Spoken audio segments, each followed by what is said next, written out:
And here we go. It is the MJ Morning Show back live after a little spring break action where I went nowhere. Zero. Michelle, I don't recall having anyone see Fester. Is there any proof of life?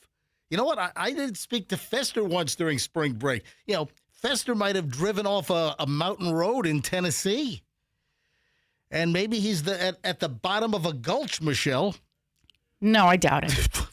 But I didn't hear one word from Fester during spring break. He was busy. And now we're at 6:02, and there's no sign of Fester as we return live from spring break. He was busy. What are you, his representative now? I'm just telling you, he was busy. Okay. I mean, he did go somewhere. He did travel. Here comes Fester. We have proof of life of Fester just walking in. Just not a care in the world. That's right. I was just potentially speculating that you... Thanks for the cough right in my ear. I appreciate that. Welcome. With your microphone on. I was just speculating maybe you and your family were at the bottom of some gulch after driving off a mountain road in Tennessee. Tennessee. That's what I was thinking. You know what? We didn't make it quite up to Tennessee, but I did thought have. You were going to Tennessee. We had a big family road trip. Went to the Carolinas. Went through Alabama. Yeah. Went to the Pensacola Naval Air Station, where they have the most amazing aviation museum. And then we drove through Tallahassee and went to go visit Uncle Ron, but he wasn't home. I'm sorry, what? Went to Tallahassee. Oh, to see Ron DeSantis. We walked right up to his office. Hold on. You can just walk right into the office of the... Were you on a tour or you just walked into the building? It's a public building. Have you never been to the state capitol? I have not. So I have never been to the state capitol in Tallahassee. I've only been to Tallahassee once. So my kids, for some reason, love state capitals. The big, majestic buildings, you know, and there's statues around. Wait. Your daughter, who's what, 13? 13. And your son is what, 8 or 9 now? 9, yeah. And they love state capitals. And we've been to I was going to say, how many state capitals have they been to? 8? Name them. Okay, we've been to South Carolina, Alabama last week. We went to Georgia, of course, Florida. Out west, we went to Colorado's when we were out there, and we went to Utah this summer. So what was that 7, 6? That's still more than most kids. Your kids want to go to state capitals, and they, and I mean, I think I want to go, and they're just down for it. They're not bitching and complaining. My kids wanted to go to state capitals. Yeah. If it was an option. It's a porta potty outside of the state capitol building. You know what's so funny? They were doing construction, and there was an orange porta potty. There you go. Right there. Duty calls or whatever it is. It said Lieutenant Governor only or whatever. But no, so we had a great trip. But at the state capitol, there's the old state capitol. Mm-hmm. That's the one with the white and red awnings. All right. And then behind it's like the big weird-looking tower, and you can walk right up to Ron's office. So you just walked right up to Ron DeSantis' office. I said you had to go through a metal detector, though, right? Yes, it's a so secure they have full building. security. You had to go through a metal detector and FDLE, Capitol Police. Yeah, I got you. And I walk right up, and I said to the lovely person behind the desk, I go, "Hey, is the governor seeing guests this morning?" And she goes, "No, he's not here. He's on spring break with his kids." Oh, just like us. We were on spring break last week with our kids. Yeah, she said the session ended the Friday before, and if I would have come a couple of days earlier, this place would have been super busy, but it wasn't that last week. Hey, did you see the breaking news from late last night? Late last night? Yeah, well, we have a lot of stuff. You know, Gators upset, USF Bulls out of March Madness. So, you know, 2 of the Florida teams we watch are out of March Madness, not moving on to the Sweet 16. I have to say, Tampa hosted some really amazing games in the NCAA bracket. Well, we'll get to that later on. But that's not the breaking news. No.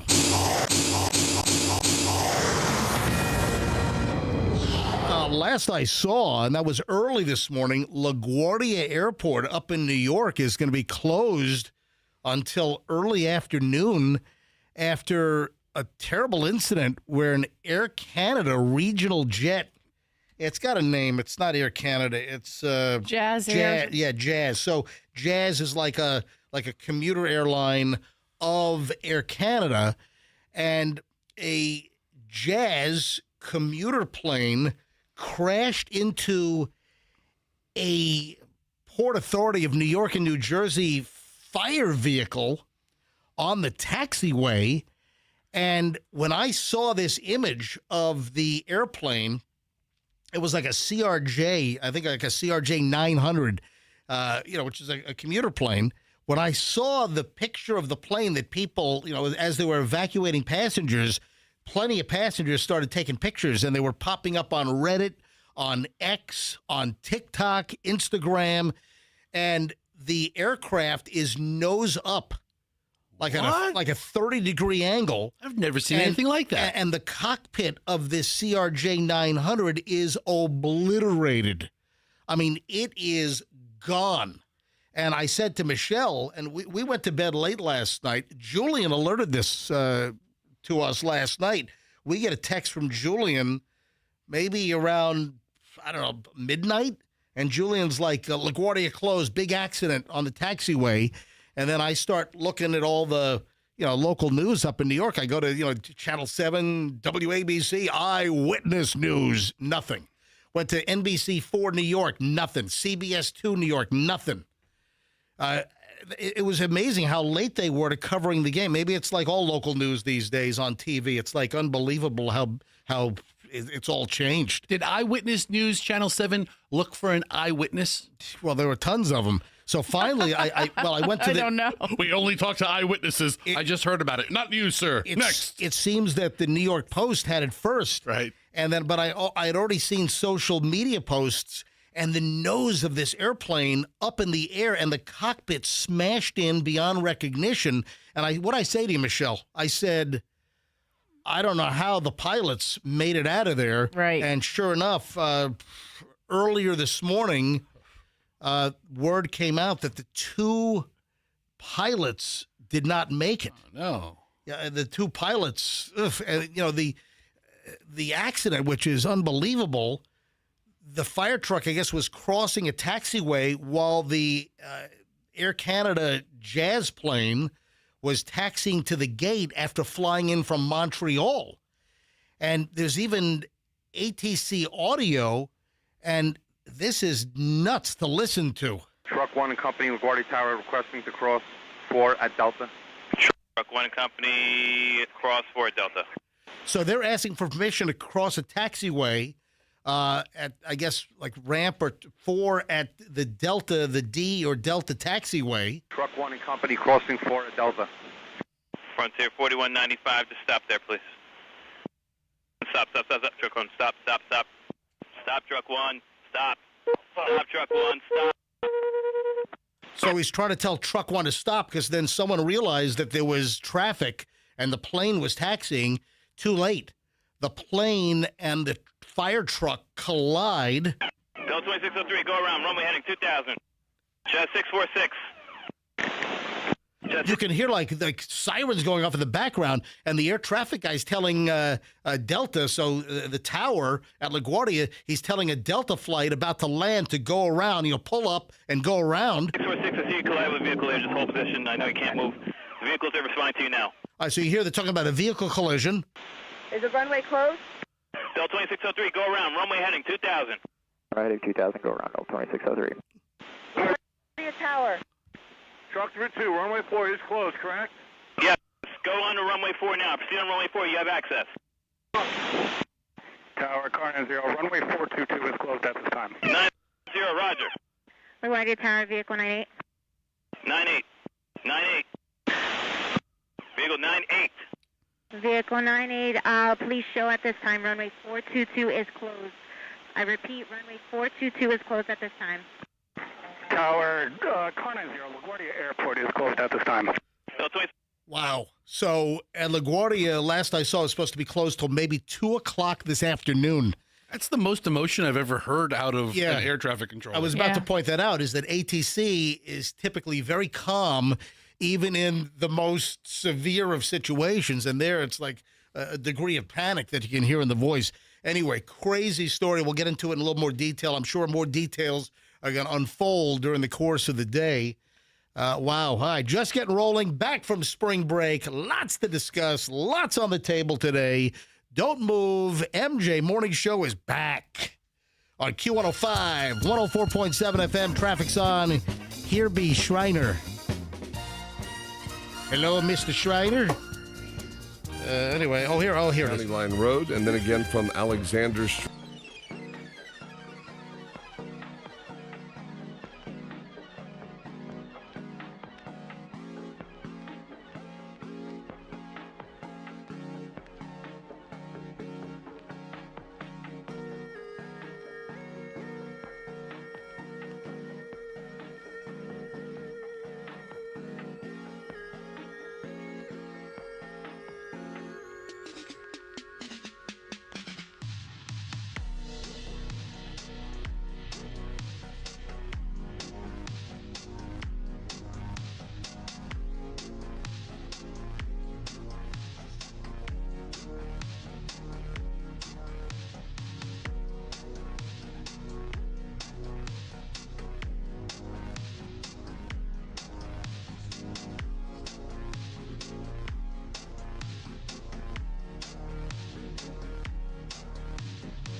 6:22 at the MJ Morning Show. Fester, I was shocked.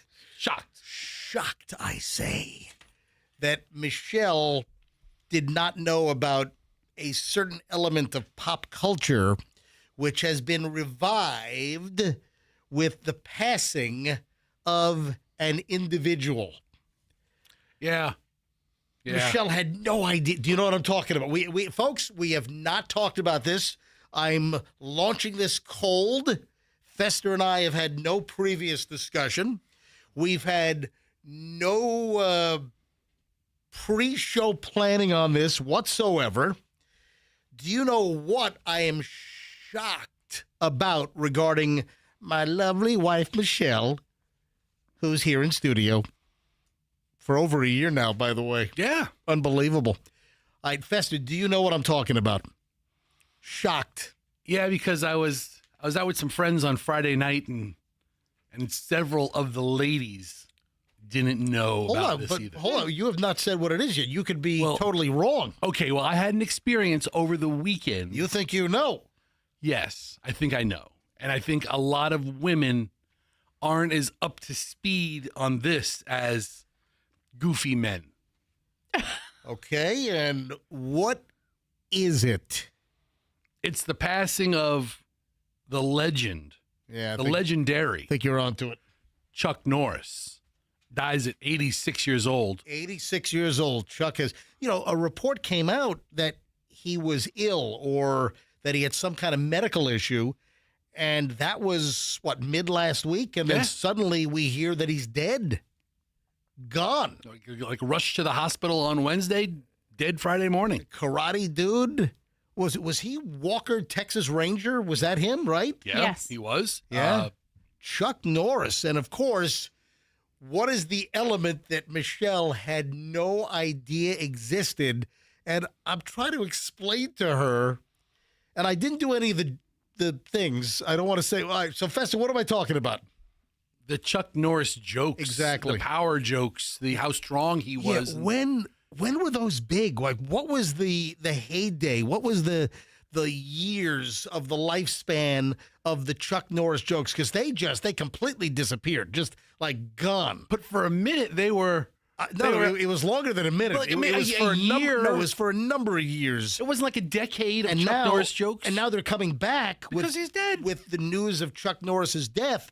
Michelle, the Chuck Norris joke. Fester, how the hell do you describe... how do you describe the Chuck Norris joke? Every joke is essentially a pun that accentuates one of Chuck Norris's superpowers.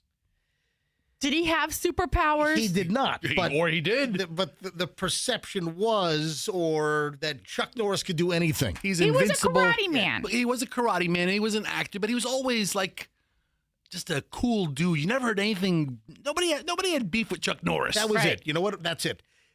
The coolest guy on the planet. That's the way he was perceived.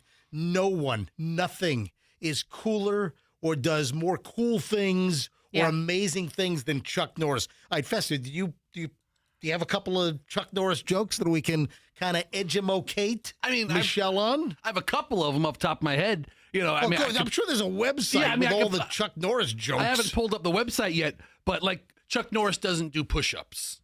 He moves the earth back and forth. Right? Yeah, that's the legend of Chuck. Fester, go to a web. That's a good one. Michelle's going thumbs down. Oh, here we go. Look. 50 fan favorite Chuck Norris jokes. Chuck Norris wears a hat to protect the sun from him. I mean, they're ridiculous. Are they supposed to be funny? I never got them. It's punny. It's not like everyone's like, none of them are that. None of them are that. They're just like little mini homages to the power of Chuck Norris. Chuck Norris doesn't wear a watch. He just decides what time it is. Look, see, you're laughing. I mean, dude, hold on. The first one you go. Yeah, I don't like the other one. Some of them are.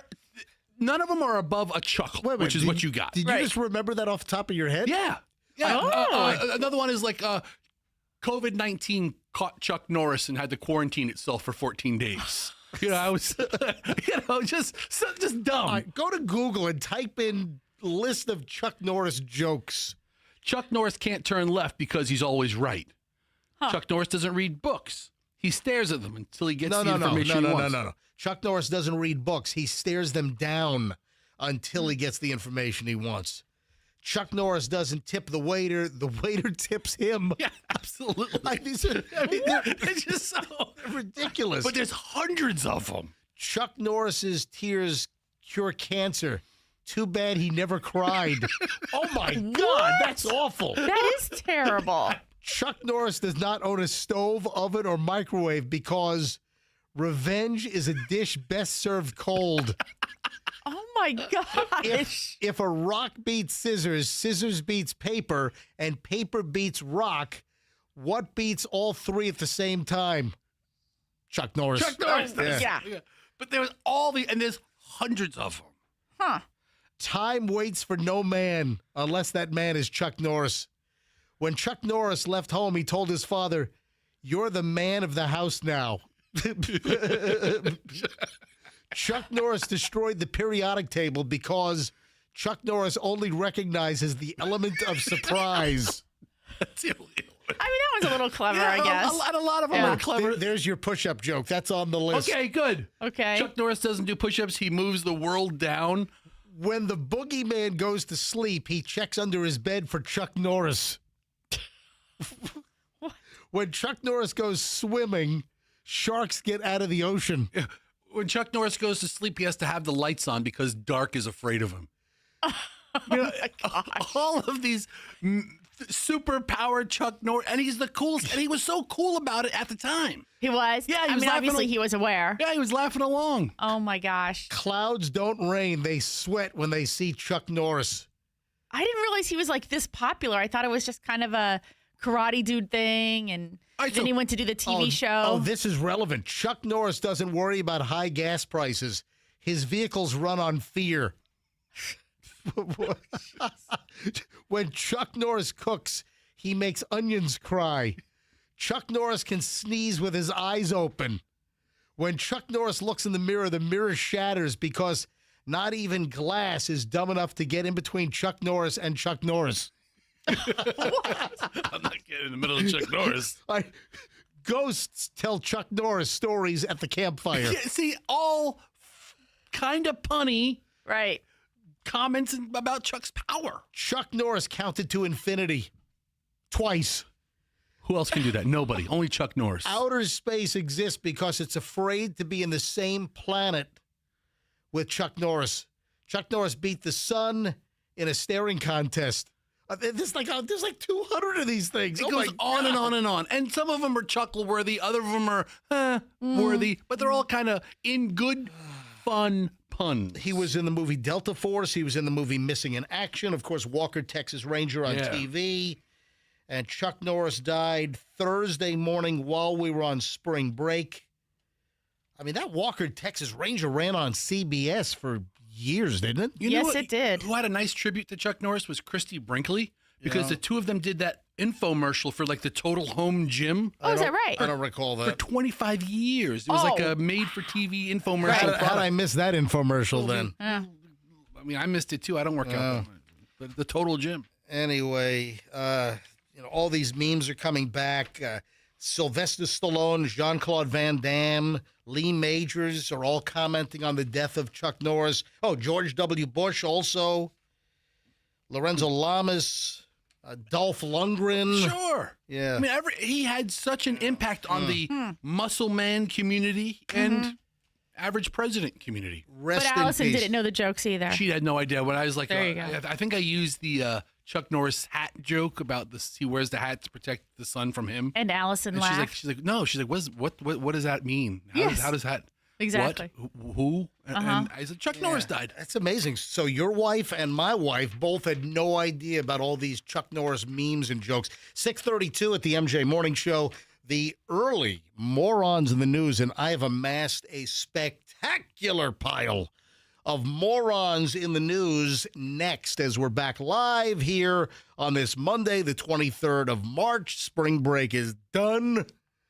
And I had no spring break. We just weren't here. Really? Hey, let me tell you about my friends over at Banco Doors. You've got some great action going on in March. Oh, yeah. This is absolute insanity. This is crazy stuff. You might even call it mad. Yes, here in March, the March triple play is on with Banco Overhead Doors. You can save $250 off a Clopay double garage door, $125 off a single garage door. And if you purchase any LiftMaster door opener with the door, you'll score a free wireless keypad. Yeah, all kinds of doors, all kinds of styles. Clopay is one of the biggest names in garage doors. Folks, if you want to up the game at your house, if you got an ugly, or dare I say a fugly garage door, increase the curb appeal. You know, the ROI, the return on investment for a garage door, is like close to 200% on your house. So, folks, when you think of anything garage doors, it's got to be Banco. BancoDoors.com, broken spring, any repairs you need, it's got to be Banco. Banco's the best. BancoDoors.com, that's BancoDoors.com, and tell them that MJ sent you. Fester, it's been a while. Haven't asked you about the latest from the Kemp Law Group and your lovely wife, Allison, being rear-ended by an Uber driver in downtown Tampa who ended up fleeing the country, apparently. He did. And, of course, listen, Uber's going to be on the hook because Uber accepted this person as a driver, and Uber has a large insurance policy to cover their butts. And I'm sure the Kemp Law Group is going after Uber now because this driver maniacally ran. Did they ever figure out at what speed? It was like 39 miles an hour or something? It was a fast speed. Yeah. And, and the thing about the Kemp Law Group, they're grinders. They grind. It's not a law firm. We'll take the first offer. I thought you meant they were sandwiches, like a sub, a hero, or a grinder. I'd love to get a grinder. Yeah, exactly. Hey, Stacy, let's have some sandwiches for lunch. Exactly. No, but they grind these deals. They don't take the first offer. They don't settle right away. They work these cases and they work for the best for their customers. If you're in a car wreck, folks, or a slip and fall, you want the Kemp Law Group. Accident or fall, you call Kemp Law, KempLaw.com, and tell them that the MJ Morning Show sent you. Traffic's on. Let's grab Schreiner. Morons of the news next. I-4 West.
No shortage of absolute idiots here. Let's start locally. Well, sort of. Homosassa. I consider Homosassa, local. I've always loved the name Homosassa. It's, one of my favorite Florida cities. Yes, mine too. Exactly. Homosassa man busted for huffing the air spray. The electronics, the dust off. Is the brand name that I think we've all. I mean, the huffing deal, man. The people just get their cheap highs. Do you remember for years we talked about, and we even put pictures of this dude on our website? Do you remember the gold and silver spray paint huffer dude? Yeah, man. If you know, on the huffing stuff, and man. All of his mugshots, his face was like covered in gold and silver spray paint. And wasn't it some kind of a deal where the gold and silver paints had more propellant or more of the huffing particles? That crap that gets you high versus like a can of red spray paint or a can of like gray or blue Krylon, right? Listen to this genius.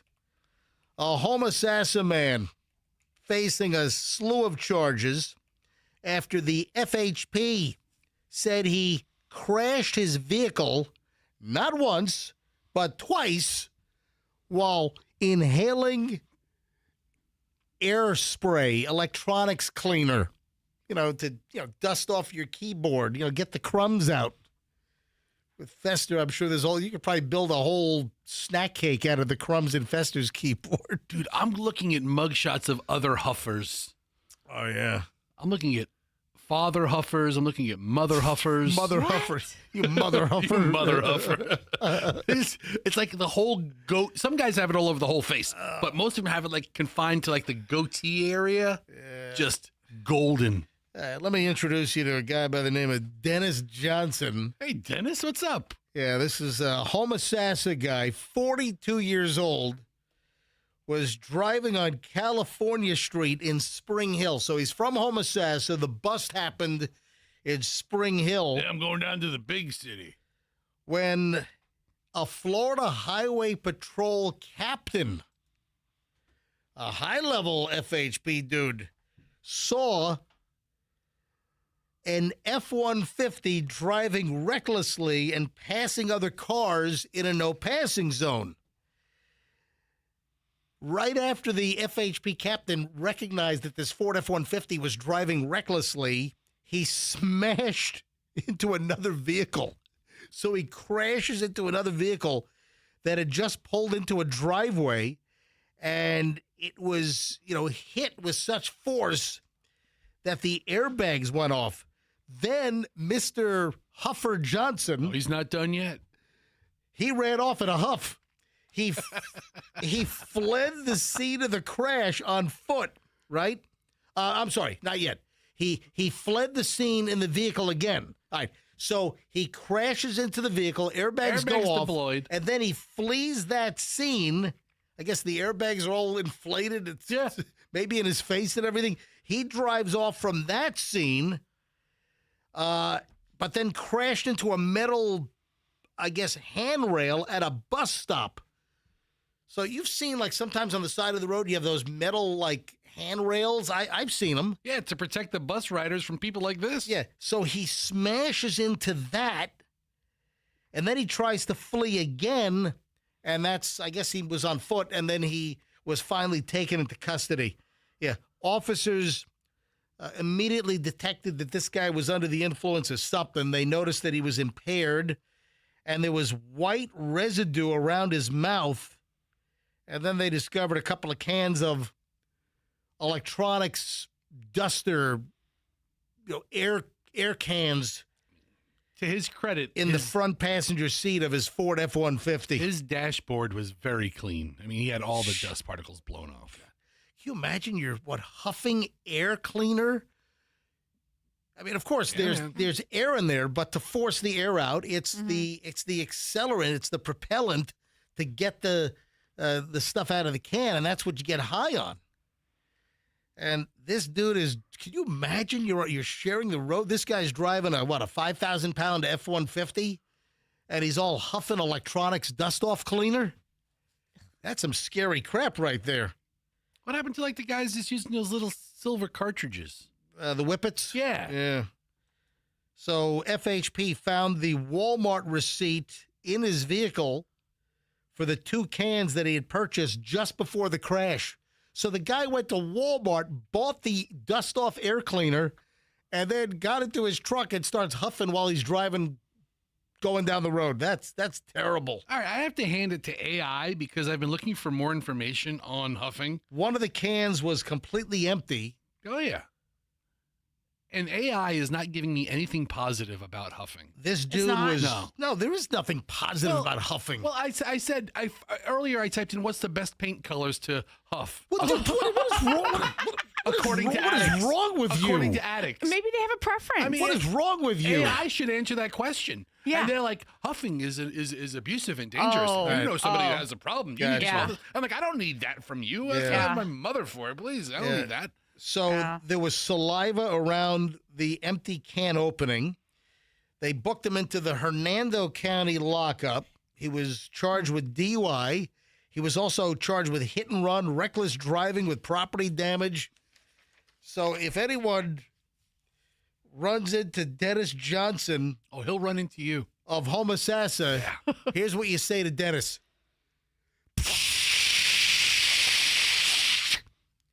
He'll walk right to you. That's what you say to Dennis. You talking to me? It's pretty pathetic. It's pretty sad. This is nuts. Some guy threw human bones over the fence at an FBI office and apparently dug up the bones from a cemetery, grave robbed the bones to then throw over the fence at an FBI office? Cool. That's crazy. What? This is crazy. Where did this happen? I don't know. I do know. Oh, okay. No, I thought you said, why did he do it? Okay. No. That's what I was thinking in my head. All right. So the dude's from Texas, and he threw allegedly a bucket of human bones over the fence at the field office for the FBI in Dallas, Texas.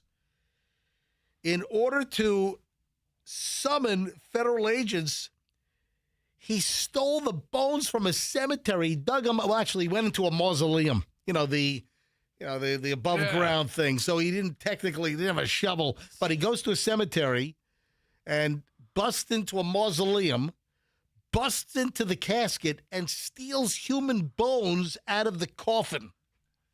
That's pretty gruesome. Anyway, Michael Chadwick Fry facing 2 counts of abuse of a corpse, 1 count of tampering with evidence with the intent to impair a human corpse.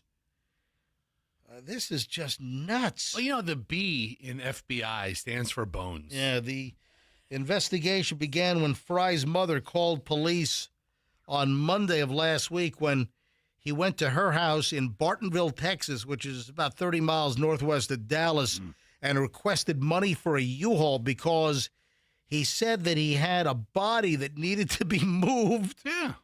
According to an arrest warrant obtained by Fox. And U-Hauls are really a great vehicle to move bodies in Dallas. Yeah, he became irate, left before the cops arrived. So the son tells mom, hey, I need money for a U-Haul because I had to move a body. And then the mom calls the cops on the son because she was alarmed about this body that he had to move. What the hell? Then shortly after, investigators received credible information from FBI special agents indicating that Fry had thrown a bucket containing human bones over the fence at the FBI field office in Dallas. Was it a Home Depot bucket? My God, but then he videoed it. I mean, to fit something like the leg bone, you would need something like a Home Depot size. Yeah, a big 5-gallon orange bucket. I would think. Yeah. If it's a bunch of ribs, I guess you could use like a child's pail. Oh, or yeah. like bones from the hands, little bones, just scatter them. If you need a bucket to carry bones, the Home Depot's got you covered. It's bone season at the Home Depot. It's bone season at the Home Depot. Hi, I'm trying to talk like the Home Depot guy, If you need a bucket to haul your bones around, come to the Home Depot. We'll bone up on you. We'll bone you up. We'll bone you up good at the Home Depot. This guy's just out of his freaking mind. And then he shot a video. So the whole thing was like videoed, total evidence. Did the FBI respond immediately? Were they like, hey, there's a guy throwing something over our perimeter? They've got like usually external security at these FBI field offices. Yeah, so he made it easy for the cops to discover his actions. He shot video and posted it on YouTube. Wow. Did you know? 4.5-minute video. Yes. When the FBI calls you, their number comes up as unknown. I know this. Yeah. Would you get a call from the FBI? Yeah. For what? This is like 10 years ago. Really? I got a call. It was unknown. I don't answer it, right? Mm-hmm. And I just ignore it. And, it's a very stern-sounding, very official-sounding guy. He goes, please call us You back. say they sounded like Howard Stern? Yes. Very stern? He's like, hey, Robin. Robin, can you believe it? Robin. This fat guy's not picking up his phone. Baba Booey, what's wrong with this guy? You need to make sure this number works. Wait, hold on to this. I want to know why the FBI called. Well, hold on. We got to do it after the break. Hold on. I'll tell you. I don't want to. Plus, I've got more morons in the news because so much has been accumulated since we were on spring break last week. Robin, can you believe it? This guy in Tampa has more morons in the news. And Fester, why was Fester contacted by the FBI? Hold on, folks. That is next here on the MJ Morning Show on Q105, 104.7 FM. Hey, if you're looking for a Toyota, I've got great news for you. There is an awesome Toyota Tacoma event going on right now at Miracle Toyota in Haines City. Listen to me. Wherever you are, especially you folks listening to us in Polk County, there has never been a better time to take home a brand new 2025 Toyota Tacoma for a limited time only at Miracle Toyota in Haines City. They're offering unbeatable deals on every in-stock Tacoma on the lot, up to $6,000 off, plus $1,000 holiday bonus cash on all new Tacomas. 0 down payments, no payments for up to 90 days, financing as low as 1.99% APR. So act fast. Today's what? The 23rd. This expires on the 31st of March. Folks, go to Miracle Toyota in Haines City. Tell them that MJ from the MJ Morning Show sent you in, and you want to get on this amazing Toyota Tacoma deal. Get yourself a brand new Tacoma pickup truck, folks, at Miracle Toyota, 27 in Haines City. Tell them MJ sent you. When you make that move, folks, I want you to take some of this stress off the table by immediately knowing that a major portion of your move is covered when you call Two College Brothers. Yeah, go to the website, twocollegebrothers.com. First of all, remember that Two College Brothers, that's who you want to call. You got the others, then you've got Two College Brothers. Don't be confused by other college stuff. Yeah, it's twocollegebrothers.com, and they're going to take the stress off the table. You got enough to worry about if you're making a move. If it's you, if it's your kids that are moving, friends, relatives, co-workers, neighbors, whatever. Recommend twocollegebrothers.com. You've heard it on the MJ Morning Show. Over 1,200 five-star reviews. That's unheard of in the moving business, folks. If you want a great move, you call twocollegebrothers.com. The smartest move you'll ever make. Mention me, MJ. They'll give you a whole pile of free moving boxes. Twocollegebrothers.com. Traffic's on. We'll continue with Fester's FBI encounter and additional morons in the news next. I-4 West.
Clock hours on 7:02. MJ, Fester, Michelle.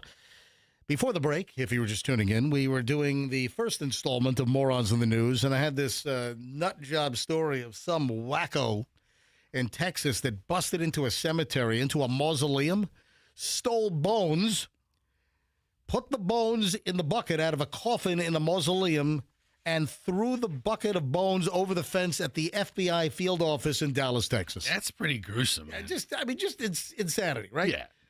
Fester then pipes up and says, hey, you know, when the FBI calls you, it comes up as unknown number. Yeah. And apparently Fester knows this because... I got a call like 10 years ago. Because why? I don't know why, but... How do you not know why? Let me tell you why. Let me tell you why I don't know why. Well, did you talk to the FBI? Yes. Okay, well, then obviously you know why about something. So I missed a call. It's an unknown number, and generally I don't answer those. Right. But then they call back like 20 minutes later, and it's the same number. Mm-hmm. And so you picked the second time Yeah. curiosity killed the cat. It wasn't right away. Oh. It was like, 20 minutes later. And I answer it in like my fake voice because whenever I get an unknown number, I never answer. Oh, like, yeah. Hello? Yeah, that makes a big difference. I was like, hello, or hello, or any other voice than my normal. Kermit the Frog. Kermit the Frog here. Can I help you, please? And I pick up and I say, hello. And the guy's like, hello, am I speaking with? And he gives the person's name. And I say, no, you're not. And he goes, this is the number I have for, and he says the person's name again. Mm-hmm. And I go, well, who's this? And he goes, this is Agent blah, blah, blah from the Tampa field office of the FBI. Agent blah, blah, blah? Yeah, blah, blah, blah. How do you spell BLA, blah, blah, blah? I think BLU is in the middle, blah, blah, blah. BLUH, blah, blah, blah. So Agent blah, blah, blah. What I forget the agent's name. He goes, this is Agent so-and-so from Tampa FBI field office. And I'm like, well, this is not who you're looking for if the name you're looking for is the one you just gave me. And he's like, are you sure? And I'm like, oh, what was the name they I don't gave remember you? because it was said in. Was it Mr. Whatchamacallit? Yeah, it was. This is Agent blah blah blah. I'm looking for Mr. Whatchamacallit. And I was like, you have the wrong number. And he asked me like 3 times if I'm sure, and I go, yes, I'm sure. Are you lying to a federal agent?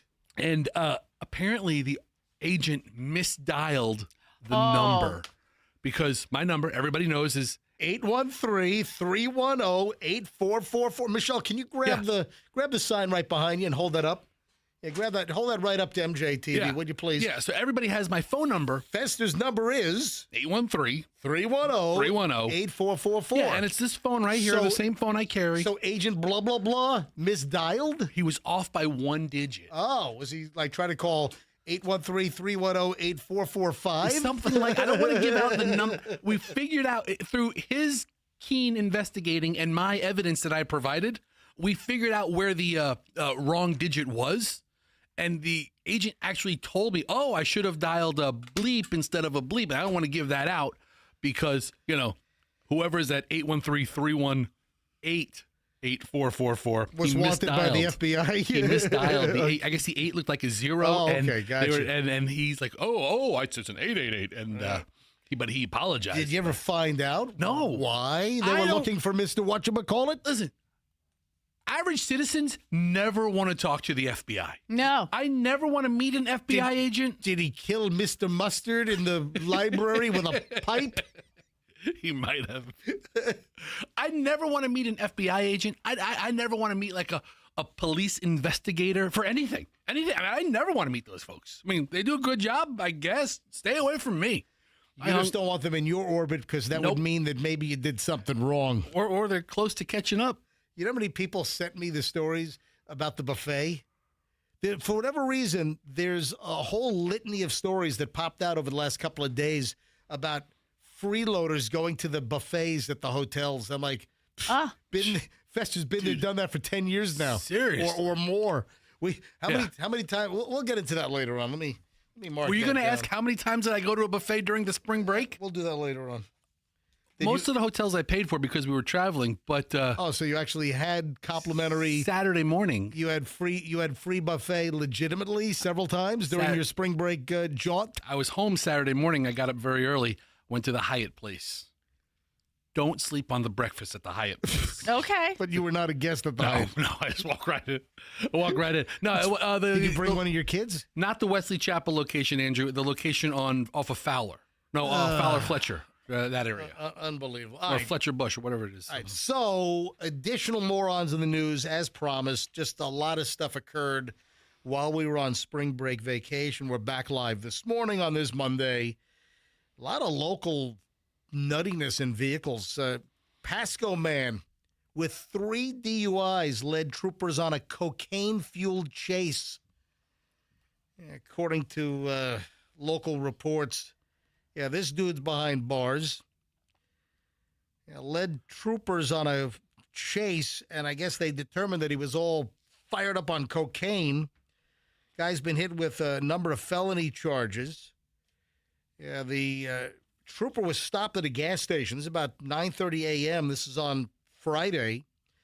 An employee approached with a concern about a pickup truck doing donuts in a nearby grassy area. Let's not call any attention to ourselves while we're snorting cocaine up our schnoz. While the trooper was attempting the traffic stop with lights and sirens on, the truck made a U-turn and fled, traveling west on State Route 52. I'm going to call that State Road 52. The driver hit 129 miles an hour in a 55. Wow, I know exactly, State Road 52 out toward, San Antonio. That's, on the way to Dade City. I belonged to the Dade City Gun Club for many, many years, so I've been on that road a ton. A lot of open stretches on that road. Not as many. There's a lot of construction and building going on out there. I like the good old days about 20 years ago on State Road 52. Yeah, the driver was identified as 27-year-old Heriberto Benitez. Yeah, the trooper did the pit maneuver where they tapped the rear of the vehicle and spun that sucker out. They finally got a hold of Mr. Benitez after he was trying to flee at 130 miles an hour. Yeah, so he smelled like alcohol, had white powder all around his nose and mouth, claimed that it was baby powder. Powder. What? Do you know the dangers of Johnson & Johnson baby powder? The talc and the lawsuits and women and all the problems with the Johnson & Johnson has settled a whole bunch of those baby powder lawsuits. I got to be honest, the cocaine might be better for you than Johnson & Johnson baby powder. I might have to agree with that. Yeah. Folks, do not take that seriously, please. So, can you imagine? It reminds me of the movie. What was the movie where was it Bronson Pinchot? What's his name, bro? Snorting all the coke before he got pulled over. Yeah, he's getting to a fight with the girlfriend and the hey, hold the coke, no, and the bag ends up blowing up and the cop walks up to the car and he's covered in coke. What movie was that? That's a funny Bronson Pinchot. What movie was that? Beverly Hills, not Beverly Hills. No, it was not. What movie? Anyway, I forgot. All right, so the trooper goes up to the car after the pit maneuver. The guy reeks of alcohol. He's got cocaine all around his mouth and nose. Had a small bag of cocaine was later found in his rectum. So the guy shoved The guy shoved the bag of coke up his butt. Is it True Romance? It might have been true. Yeah, it was. The Elliot cocaine scene? Yeah, that was it. Yeah, that's the from one. True Romance, where he's driving his white car erratically on the curvy California roads. Did the trooper have to go up his butt? What's up your butt? It's a bag of cocaine. It's not a Jello pudding pop. I will say, I did a lot of traveling around the state over this last week. Yeah. I've seen more troopers in the last week than I think I have in the last year. That's good. We need good They- presence. They were out in force. Yeah. Wow. So this guy's got a little bit of everything. He smells of alcohol. He's doing 129 and a 55 on State Road 52. He's got coke all around his nose and mouth. He's got cocaine up his butt. Yeah. He was booked into the Pasco County Jail, charged with 6 felonies, possession of cocaine, smuggling contraband. Oh, because I guess they must have found the coke when they booked him into the Pasco County Jail. Ugh. And remember, you get enhanced charges if you bring contraband in. Fleeing law enforcement, driving with a suspended license, 3rd DUI violation within 10 years, 2 misdemeanors, reckless driving. Oh, he was also hit with super speeder. Great. He was driving over 150 miles an hour above the posted speed. I mean, does it even matter at that point? Just give me everything.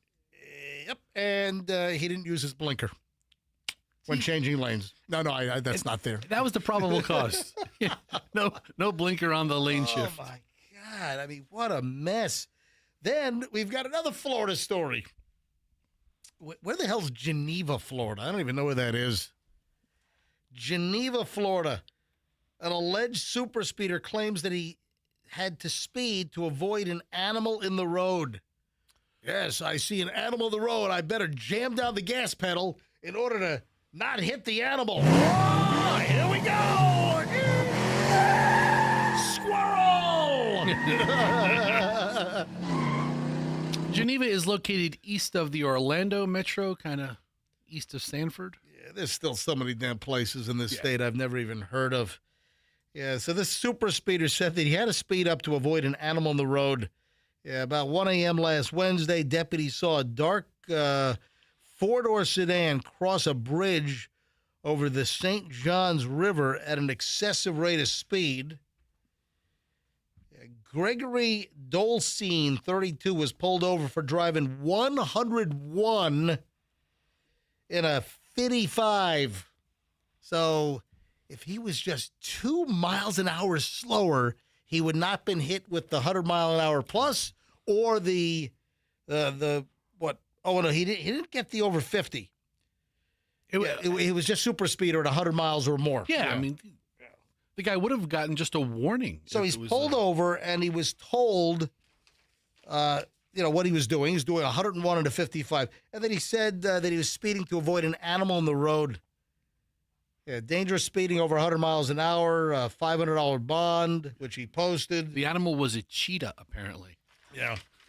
Very fast. Yes, very fast animal. That doesn't make sense. All right. Well, this guy had to be freaking oblivious. Yeah. Another vehicle-related story. North Carolina driver, right? This dude is driving like an 18-wheeler with the big, like, low-boy flatbed with a huge construction crane on the flatbed. Yeah. This guy's on the interstate. He smashed into over a dozen bridges where the arm of the crane sitting on the flatbed is bashing into overpass over, like 12 of them. Oh.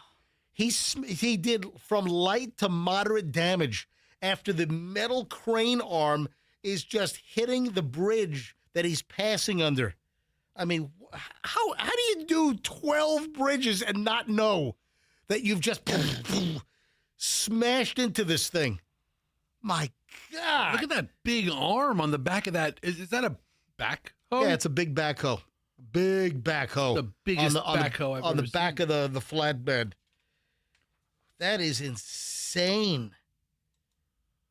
That is nuts. So North Carolina driver, and I guess it happened in New York though, but he's a North Carolina driver, and he was westbound on the New York State Thruway and hits 12 different bridges or overpasses. I have to say, before he's finally stopped. I can't wait till that dash cam from the vehicles behind him make it to YouTube, because that's some of my favorite stuff to watch. Oh, yeah, me too. I mean, when I saw a video the other day of a guy with the dump truck in the elevated position, and he's just tooling along, and he takes out a green exit here sign. And I'm like, this is great. I could watch that all day. People were noticing, though, when they saw the image of the backhoe, that there didn't appear to be major damage to the backhoe, but those things are humongous, thick steel arms. It was described as light to moderate damage, but how do you hit 12 damn bridges on the New York State Thruway, and you're driving the truck and the thing? How do you not know? How do you not feel a jolt? How do you not hear noises? That's just pure insanity. That's why we call it Morons in the News here on the MJ Morning Show. All right, one more. We're like all Florida today. Florida parents forced a girl to drink homemade hot sauce because she was caught lying. Ooh. Yeah, now they're in trouble. This is at a Cocoa, other side of the state.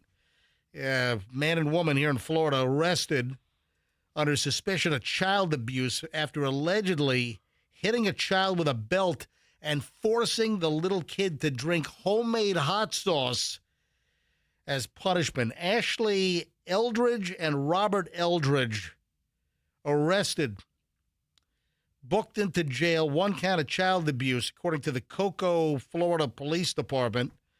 The investigation began on March 12th after a school resource officer reported potential child abuse to law enforcement.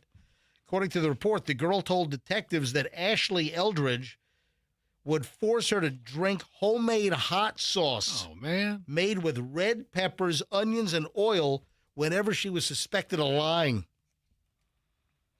We just we hooked our kids up to a car battery. That's what we did. Dude. What? This is before we had kids. There was we were at a really fancy restaurant. Yeah. Like Cece's Pizza, right? Right. And we're at the Cece's Pizza. And are they still around? I mean, they were right. 15 years. I haven't been the ones, I don't think, since then. Celebration of life. And it was a big party at Cece's Pizza. No, we're there with somebody, and there's another couple with kids. What do you mean you there with somebody? I forget who I was even there with. You were there with friends? Yeah, I met somebody, and for some reason, let's go to meet at Cece's. I'm like, okay. So both of your families got together at Cece's Pizza. There's another family with kids that are just really rambunctious. And they had video games, and the kids were super excited. They had video games? Yeah. They have this. Isn't that Chuck E. Cheese's? Same thing. Again, I haven't been there that often. Cece's Pizza is not like Chuck E. Cheese's. They have games. They have video games, and they have things for kids to be entertained by. Yeah. And the mother's trying to get the kids to cooperate or listen. And she goes, do you want the sauce? No. Oh. She goes, do you want rice for dinner? And I'm like, that was her. What was that's code? Yeah, right? What was that code That was for? her threat. She's like, you don't want me to serve you guys some rice for dinner, do you? You know, it was like a threat rice. Now, and I'm, kind of jokey. I'm fine with that. I had a couple of bowls of Japanese koshiakari rice for dinner last night with some furikake. I'm the same way. We hear it a couple times, and there's like an odd tension in this area. And the restaurant wasn't crazy crowded, right? So we could hear them clearly. And they kind of make eye contact with me, and I go, rice doesn't sound that bad, And I didn't know what else to say. And the woman, she goes, I make them kneel in it. Yeah. To make their knees hurt by pain and torture these kids by spending 20 seconds or a minute on the rice. You should have called the police. Yeah. I was like, get me out of here. I got to be honest. Rice is not as bad as push pins or thumbtacks or ball bearings or BBs or something. I'm horrified by listening to you justify it. However, was it Uncle Ben's? If it was the parboiled, it might have been. I don't know, but I was like, oh my God. All right. So according to the police report, the girl said she didn't want to drink it. Ashley would allegedly, the mother, hold her nose, preventing her from being able to breathe. The girl said the hot sauce made her stomach hurt and caused her to vomit. When interviewed by detectives, Ashley, the mother, admitted giving the child hot sauce. Robert confirmed the child was given hot sauce.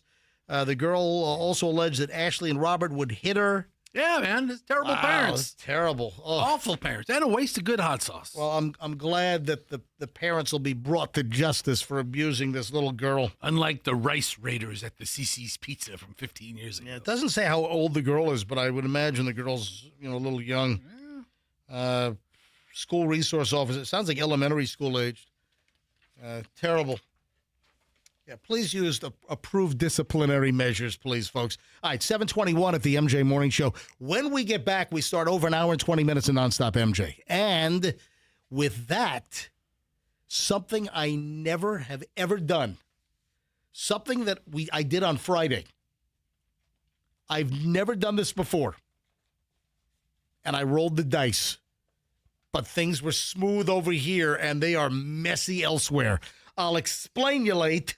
Next on the MJ Morning Show here on Q105, 104.7 FM. What's your plan when you have an air conditioning problem? I'm going to tell you what your plan is. Your plan is to call Air Rescue. Oh, you thought I was going to say call Plan B Air Conditioning. No, screw Plan B Air Conditioning. What are you shaking? What are you shaking? What are you Don't shaking? screw. They just merged. It's actually a really good thing. All right, they just changed the name. It's actually a great thing. So Plan B Air Conditioning was a great company. Kenny owned Plan B. Kenny's also an owner in Air Rescue. They merged the companies, simplified everything. So now there's just one name. And Air Rescue's been around for over 70 years. That is a long, long time. Air Rescue is your go-to for any air conditioning issues, folks. Summertime's coming. We're starting to have the hot days. I think maybe the cold streaks are probably over for now. Summer is straight ahead. Any air conditioning problems, you call airrescue.com. If they're not there when they say they're going to be there, guess what? You do not pay the diagnostic fee. They comp that. Any air conditioning problem, your place to call is airrescue.com. 888, never wait, and tell them that MJ sent you. So I've got a funny story to tell, and I'll tell this also in our next long segment. My mom has a Genesis, loves the Genesis, the GV70. When you see the Genesis SUVs on the road, the GV70, the GV80, you're like, man, that is a good-looking SUV. I got a story to tell about my mom's brand new GV70. We'll get to that coming up in just a bit. But if you're looking for Genesis, folks, you want Genesis of Tampa. That's right. Holy moly, there's now a Genesis dealer in Tampa. You're like, wait, there wasn't? No, there wasn't. Last August, finally, Hillsborough County and Tampa got a Genesis dealer. So what does this mean to you? If you're in a different county, come to Tampa, come to Hillsborough and shop and get a better deal. If you're in Hillsborough, you don't have to go elsewhere now to get a Genesis. Great organization, genesisoftampa.com. Always great lease and purchase deals, always great financing deals. It's Genesis of Tampa at 275 in Bears. And tell Genesis of Tampa that MJ sent you. You want to sell your home? You want to do it quickly, pain-free? You want the hassle out of the picture? How about getting a guaranteed offer from Mark Spain Real Estate? The easiest way to sell your home.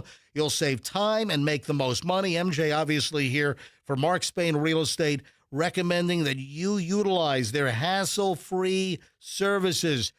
Sell your home with a strong all-cash offer. In fact, Mark Spain Real Estate has been helping homeowners like you sell homes for over 30 years. And they've served over 72,000 individuals. Massive number. Listen to Steve. My experience with Mark Spain Real Estate was beyond 5 stars. Not only did I get an amazing offer on my home, we closed quickly too. I'm so appreciative of Mark Spain Real Estate. When it comes time to sell your home, folks, markspain.com. Mark Spain Real Estate. Go to markspain.com to get a guaranteed offer on your home today. That's markspain.com and start packing.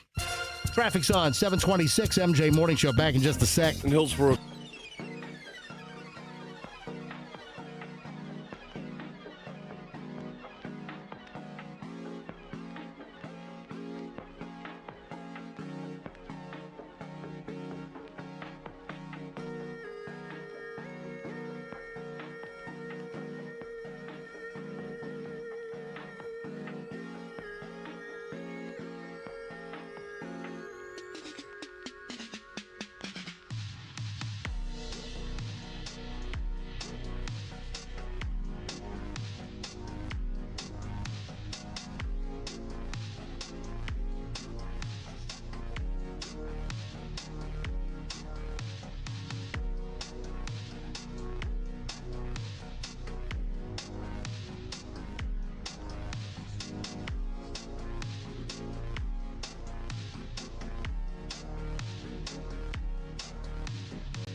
From spring break, 7:29, MJ Fester and Michelle Andrew in the producer's booth.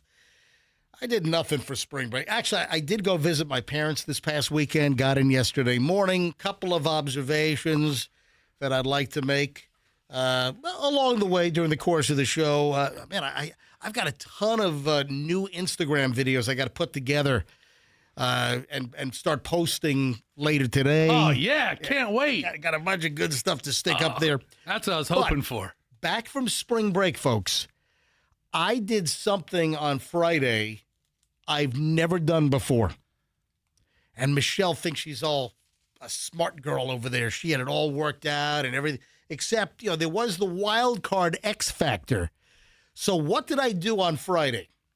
So we were off, obviously, beginning Monday, spring break. Actually, we took the previous Friday because I had a couple of comp days I had to take before they expired on the 15th of March. Andrew was manning the ship while we were lounging around. So I really did not much. Both kids, luckily, had spring break at the same time.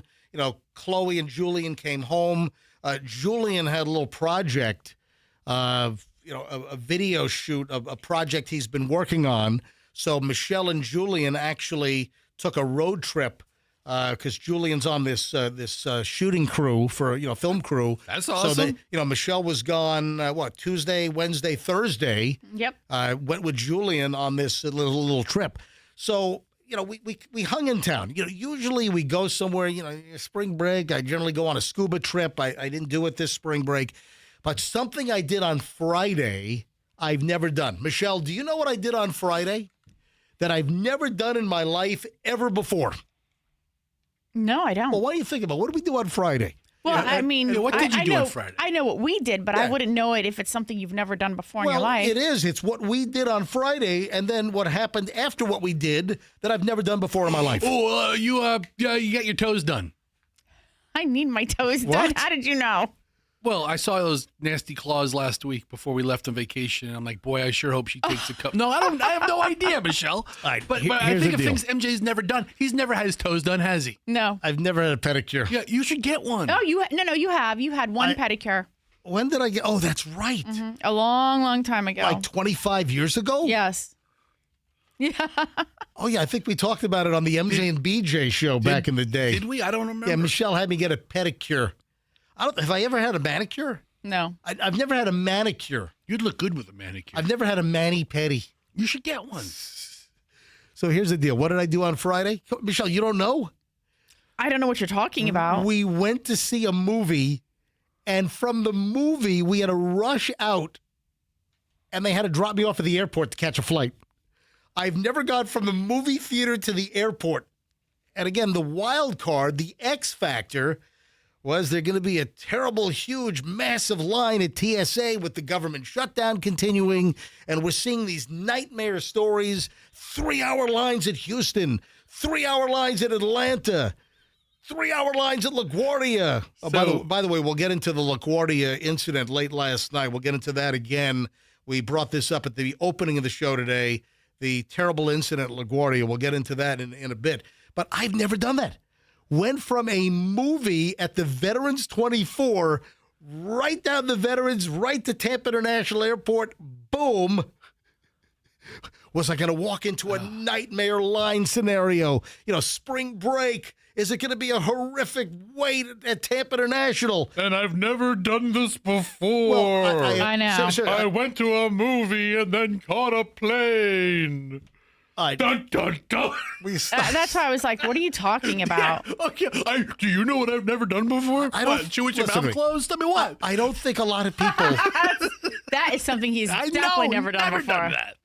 I don't think many people go to a movie and then right at the end of the movie have to get rushed to the airport to catch a flight. I don't think many people do that.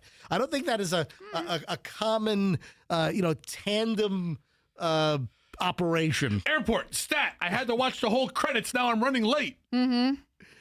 So... What movie did you see? Well, I was waiting for you to ask that. All right. Michelle, why don't you tell everybody what movie we saw on Friday? We went to see that Project Hail Mary. Never heard of it. Yeah, it's Ryan Gosling. I confuse Ryan Gosling and Ryan Reynolds, so I got to think twice. Oh, my my God, you do not. Yes. They are two entirely different people. I know they They are. live in two different universes. One is extremely talented, and the other one is a crap wagon. Don't say Who that looks about like Butthead from Beavis and Butthead. So who's the crap? Beady little raisin eye freak. Which Ryan is the crap wagon? Ryan Reynolds. what's the name of the movie? Project Hail Mary? Yeah, Yes. yeah. It's the latest space movie from the dude that did The Martian. Which, by the way, confession, Michelle and I have never seen The Martian, and that's with Ben Affleck. No, I'm sorry. The other one. The other one. Matt Damon. Matt Damon. You're so terrible. Okay. I'm kidding. I know it's Matt Damon. He grows a potato or something. Yeah, so we never saw The Martian, but we have to watch that now, Michelle. Right, we'll watch that this week. Is this like a sequel or prequel or? No, it's a whole different story. Okay. So it's Project Hail Marys to save the planet, and I enjoyed the movie. Should I say anything? I don't want to. What do you want to say? I just want to say that there's a portion of the movie that's a little too simplistic for me. That I thought there was a certain interaction that develops that I thought was a little too. I thought that was the part you understood the best. The simplest part. Simplest, easiest to comprehend. That's great. Yeah. Degrade your husband's mental processing skills. Well, I That's explained great. it to you in the theater when you said, like, I don't understand how this happens so quickly. And I was like, well, let me explain it to you. No. I didn't say I didn't understand. I didn't think they developed. No, your code is when you say, I don't think they explained this, that really is, I didn't understand that. No. Yes. Well, she's trashing me. My wife is freaking trashing me. Siskel and Ebert over here going back and forth. She's calling me a low IQ dummy. All right, here's the deal. It's really amazing the spectrum of on you. What, now you're Right? saying I'm on the spectrum? Is no, that I'm it? gonna say that I didn't mean spectrum in that capacity. I mean just the spectrum of how you are super uber savanti on some things and just so oblivious on others. I wasn't oblivious. My critique was that I don't think they developed a certain portion of the movie when Ryan starts communicating with blank. I didn't think they developed that transition good enough. That's what I'm saying. I think it's a very intellectual observation, actually. I think to be quite honest. You should do an editorial. So we went to see Project Hail Mary. Do I recommend it? Yes. I thought it was going to be a $100 million opening weekend, but what was it, 80 and change, Michelle? That was a report last night. 80. Anyway, I recommend the movie. I thought the movie was good. I mean, people did applaud at the end of the movie. Who applauds at the end of movies? It's been a while What since nerds. It's been a while since I've heard people. Well, listen, have you ever been on a flight where when the plane lands, people applaud? It's usually foreigners. Yeah, seriously, it's usually. I've been on a couple of those. Usually, the foreigners applaud. I mean, that's what we expected you to do. I mean, anyway, I've never gone from the movies right to the airport. So this is what was it? About 5:30. You guys got me to the airport. 5:35. Yeah, it's like 5:30. Yeah. I told you. I said we'll have you to the airport by around 5:30, and you were like, "That's fine." what time did your plane take off? It was 6:40. Oh, you had plenty of time. But listen, I've never done this before. Listen, I'm usually a Tampa International arrive in 5, 5 before the flight. I mean, because Tampa's just a great airport. Tampa International is my favorite airport on the planet, right? Love Tampa International.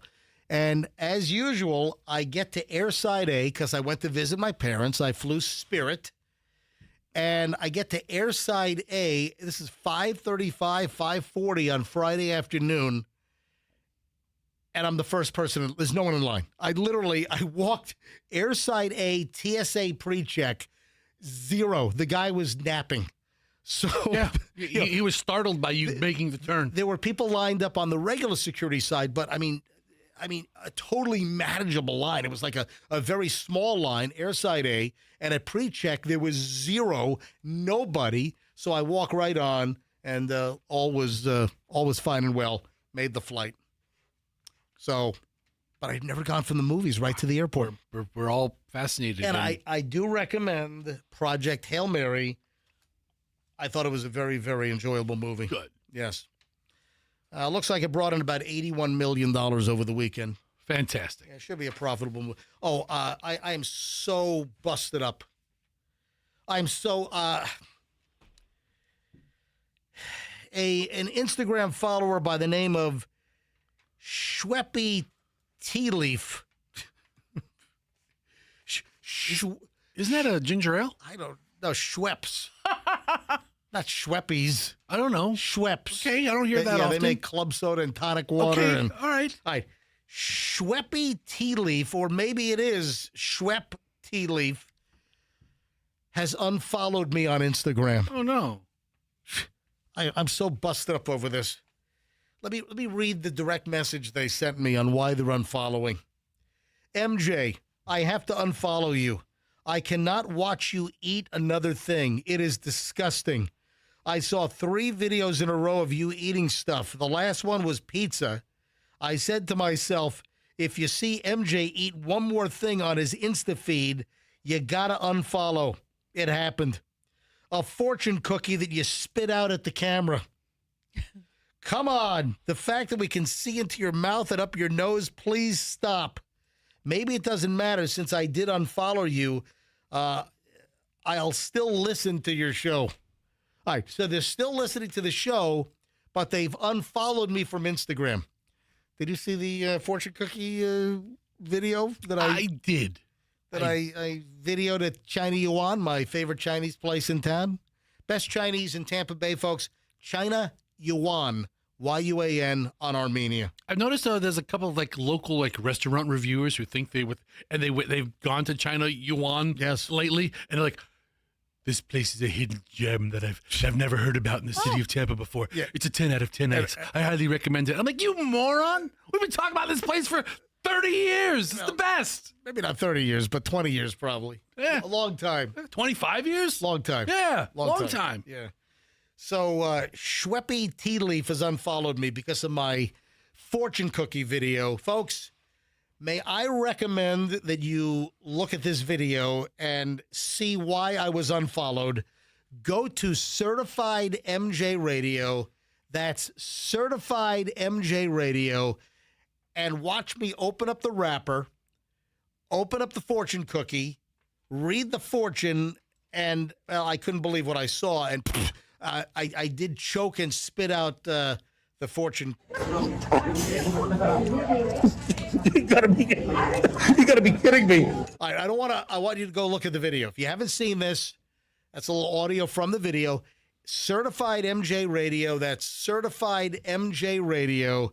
See what the fortune said and why it caused me to choke on the cookie and spit it out toward the camera lens. Is that really a fortune?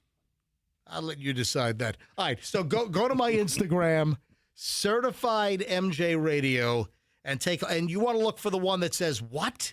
Insane fortune. It's insane. Yes, the one with him holding a fortune cookie. Yeah, leave all that right there for a second. Okay. And, folks, I need some help from you. I need one new follower to replace Schweppy Tea Leaf that unfollowed me because they don't want to see me eat on camera anymore. I mean, if you're fans of watching MJ eat on camera, you'll love this Instagram page. Oh, yeah, absolutely. So I just need one follower right now. Just one. I just need one follower to help me replace this individual that unfollowed me. So if you could, just one person. All I need is one new follower right now to replace the one that ditched me. Certified MJ Radio on Instagram. That's Certified MJ Radio on Instagram. Oh, I see you're on my... Oh, this one's taken off like a rocket. I posted this yesterday. Fester's looking at my latest post, which is Tampa Public Nuisance. Michelle, it's the... Remember, you were in the passenger seat and you videoed this. We were sitting at the traffic light on Kennedy, getting ready to turn left onto Dale Mabry, and right at the corner of Dale Mabry and Kennedy, there was a ridiculous collection of abandoned lime and spin scooters and bikes. Mm-hmm. I mean, a total litter job. I mean, ridiculous. I hear Fester counting. I counted 20 of them. I might be off by a couple. I mean, there's like 20 abandoned scooters and bikes right at the corner of Dale Mabry and Kennedy Boulevard in South Tampa, right across from the abandoned, shuttered, closed CVS on the corner that they shut down. What are they going to do with that building? Make it That's like prime real estate. What are they going to do with that? Make it a scooter turn-in location. Collect all the scooters. But these scooters that are just thrown. I see them just littered, bikes sometimes in my neighborhood, scooters just in the street. I mean, it's a public nuisance. They're a menace. And then how many get thrown into like the Hillsborough River from drunk UT students? I was about to say, where would you rather see them, on the corner or the bottom of the river? You pick. Me, I would pick bottom of the river. Right, so that video is on my Instagram. Also, Certified MJ Radio. That's Certified MJ Radio. Oh, and some people are giving me a hard time for posting the video of the lady with the trash bag on her head at Walmart. Is it a lady? It's a lady. Okay. I wasn't sure. A lot of activity on my Instagram lately, folks. You really ought to follow my feed.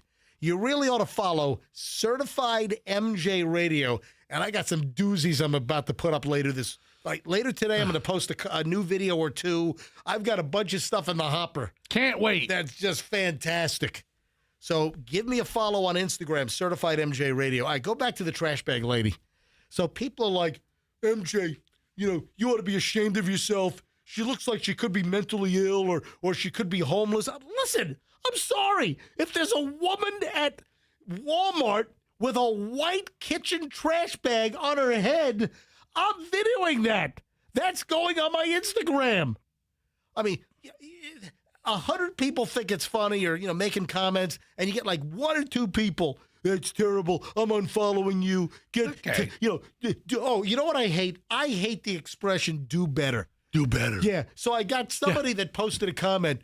MJ, do better. This is not nice. Do better. Yeah. You don't know us very well. I'll tell you we don't do better. I'll do better at putting up more videos that are going to piss you off. We're the wrong people to say do better to. But I hate that expression. Do better. Do better. Give me a freaking break. Yeah, do better. We're idiots on the radio. Okay, do better. This is the best. This is the best I can do. Being morons is the job. That's what I do the best. That's like, they're putting out a job. You ever see a job posting? Be a moron who could put a sentence together most of the time. That's the requirement. Did you do better? Did you watch the video of the lady with the trash bag on her head at Walmart? I did. I mean, obviously, okay. So, and did you hear the voice I was doing? I reset this thing. I'm doing the voice. Which, whenever I talk about Walmart, I always your falling prices voice. I always do the falling prices voice. Is that even the falling prices voice? It's like 20 years ago. Yeah. It's a long, long time ago. I reset the video and go hit it. Why do I love shopping at Walmart? Because you never know what you're gonna see, ma'am. That is a mighty fine-looking trash bag on your head. Trash bag on your head at Walmart. No need to look for falling prices. Look for trash bags on the customers' heads at Walmart. MJ? MJ, do better. Do better. I'm doing the Walmart guy. So some years ago, there was a voiceover guy, and it's like, watch for falling prices at Walmart. Yeah, well. And, the happy faces are, falling off the prices. The numbers are falling down with the happy lower prices. Exactly. And the guy sounded like that. It's like, watch for falling prices at Walmart. Watch for falling trash bags on people's heads. On people's heads at Walmart. Anyway, so my Instagram feed is going to get even better later today. Do better. Michelle, I've got a new one. I picked up your chicken fried rice last night. Yeah. I got a new one from your favorite chicken fried rice place. What was it, cooked by a guy wearing a trash bag? No. I've got a new video. I picked up, Michelle loves the chicken fried rice at the Thai place, Lemongrass. Okay. So I don't know, like 2-3 times a week, I got to go pick up chicken fried rice from Michelle at Lemongrass. And, of course, that's the place with the plexiglass wall where they shove your food through the sliding glass drawer. Very authentic. It's homemade. It's like you're buying something off the streets of Thailand. Right. So I spotted something new when I was picking up Michelle's chicken fried rice. Folks, make a note of this. Later today, I will post this on my Instagram, Certified MJ Radio. Brand new video coming. Michelle doesn't even know about this. I'm going to make Michelle wait and have to watch it herself on my Instagram. Michelle, do you follow me, Certified MJ Radio on Instagram? Yes, I do. All right, very good. So I'm going to post this a little later on, probably late morning, early afternoon. So get ready for you're gonna love this. You're gonna love this. Wait, can't wait. You're gonna love to discuss this tomorrow morning on the MJ Morning Show here on Q105, 104.7 FM. All right, Justin Timberlake. Did you see the DUI video? I saw it. You see the field sobriety video? I saw it. It was like, how long was it? Was it a couple minutes? It's like, Andrew, what was the total? Like 18 minutes long? How much did they release? What was the total on this thing? I believe it was about 18 minutes. Yeah. So I saw the headline, and I saw the headline of what he said, but I didn't watch it. So this is a while ago. What was the date on this thing? This was like June of 2024. Yeah. So we're going to be coming up on 2 years. I don't know where the time has gone. I mean, the time has flown. We're now back like almost 6 years. The MJ Morning Show has been back on Q105. Where the hell's the time gone? All right, so the Justin Timberlake audio. Oh, and we'll get into LaGuardia. The LaGuardia audio is chilling from the horrific incident at LaGuardia Airport last night. Which is more chilling, Justin Timberlake from 2.5 years ago or LaGuardia? Well, listen, the LaGuardia issue from last night is certainly more chilling, but the Justin Timberlake.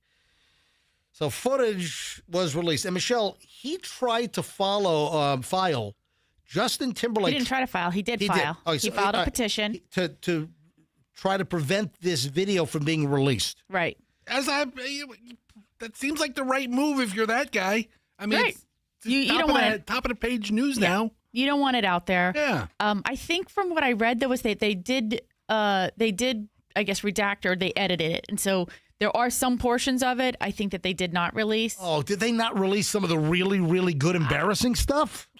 I don't know because, I don't know that there was anything embarrassing. Yeah, what's the embarrassing stuff? Because Did he pull out his wang halfway through the breathalyzer? I mean, what did he do? From what I watched, he seems relatively calm. He's not belligerent. He's not saying, "Do you know who I am? I'm Reese Witherspoon." He's not at all like that. The world tour thing is pretty funny, though. Well, because they're asking him, "What are you doing here?" And he's like, how do you say to somebody, I'm Justin Timberlake, I'm a big celebrity singer, I'm on a world tour? Like, wasn't there a report that the cop that pulled him over? No idea. Didn't even know who he was? No idea. So the cop that pulled him over was like this 23-year-old, like a rookie, brand new, And this was out in the Hamptons. Right. It's a small agency. Yes. And he's coming in hot. He's full of P&V, ready to piss and vinegar. I mean, he's ready. He's into it. By the way, I've got 3 pee stories we got to get to. Oh, yeah. I've got 3 crazy pee stories coming up in just a bit. The P3 pack? It's a pee pack? It's a 3P, not a 3-peat. It's a 3P. I'm looking forward. Yeah, 3P coming up in just a bit here. Man, this is quality radio, folks, that you can't miss here on the MJ Morning Show. All right, so Justin Timberlake, his Hamptons DUI, actually they call it a DWI in New York. So it's a driving while intoxicated. So the video was released, and, well, let's play some of the greatest hits here. So the reason for the stop is because you keep veering off to the left, and then you're not stopping at the stop signs. Yeah. That's the cop. So Justin says, yep. Yeah. Sorry about that. Is this your vehicle? Whose vehicle is it? Yeah, it's just a rental. It's a rental? Okay. He's driving like I think a BMW X5. Nice rental there, JT, Justin Timberlake. Do you have any registration with it? Do you know if they can put it in the glove box? Let me check. What are you visiting? Yeah, I'm on tour. What are you doing? I'm on the world tour. Yeah, but what's the answer to that? Right. He's one of the, granted the cop doesn't know this guy or recognize him, but he's one of the top 20 most famous people in America? Right. Maybe the world? I wouldn't say top 20. You don't think so? Justin Timberlake's famous, but I wouldn't say top 20. He's a top 20. I think I can come up with 20 more famous people in America than Justin Timberlake. No, but Jeffrey Epstein. Yeah, okay, 19 left. All right, here we go. Let me play the rest. A what? A world tour. So the cop's like, what? So what are you doing? I'm on my world tour. Yeah. And the cop's like, a what? Is Justin Timberlake top 50? I mean, he's a super uber famous guy. Yeah. Well, he's that echelon. Fester's love affair with Justin Timberlake. No, it's a reality. I mean, listen, a lot of people who I may or may not love is in the top 20 of famous people in this country. Right, let's listen to the rest. What? hard to explain. So what's a world tour? He's like, it's hard to explain. No, it's not.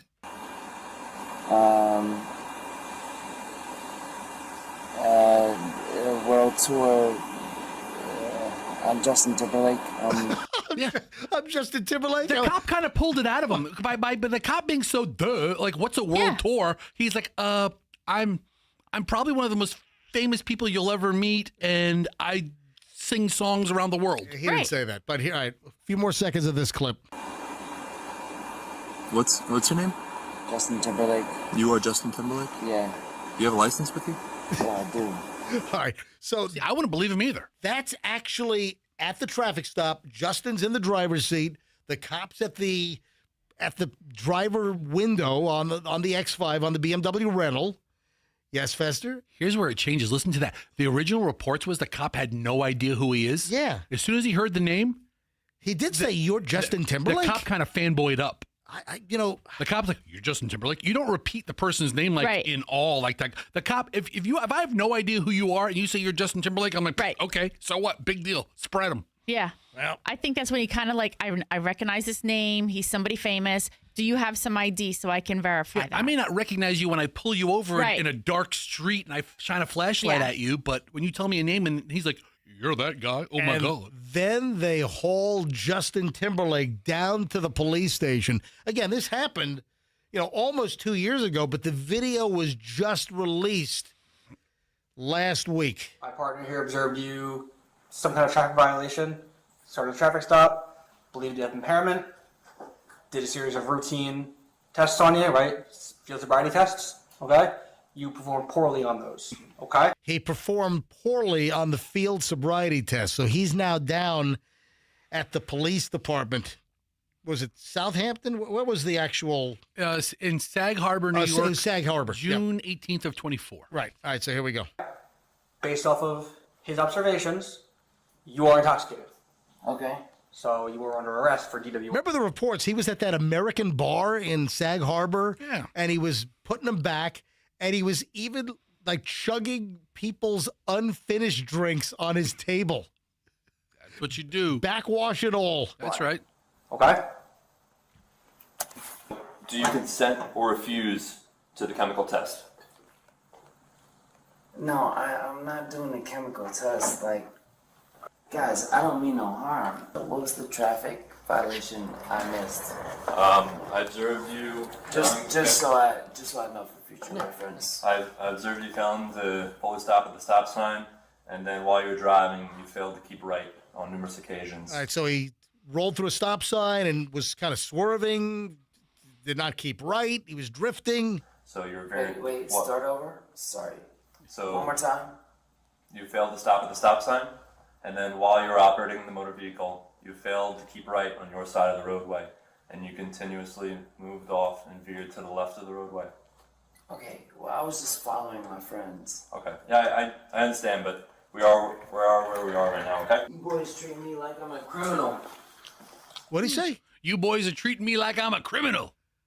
I don't want to say that because, you're being arrested, so for a misdemeanor DWI, I don't like to culpable names, Mr. Timberlake, but we're just the situation that we're in, unfortunately, okay? I'm trying my best to treat you like anybody else, okay?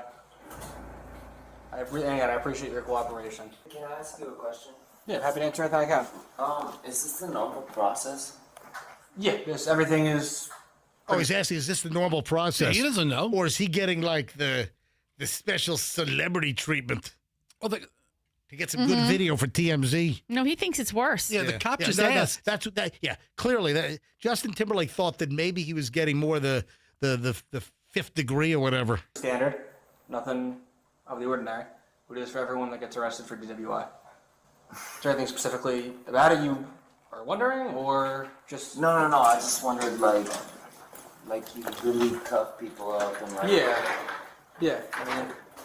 Oh, you can hear the cuffs. You can hear the chains clanking on the table in the interview room. Custody, we have to make sure that people who we lock up here don't leave. You can't just leave.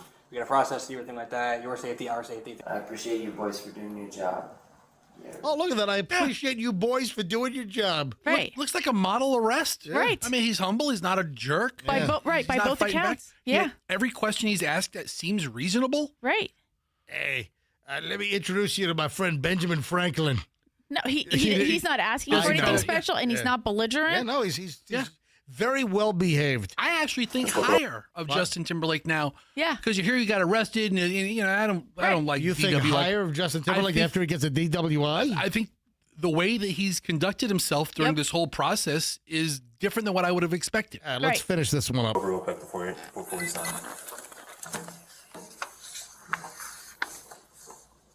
White? I'm just kidding.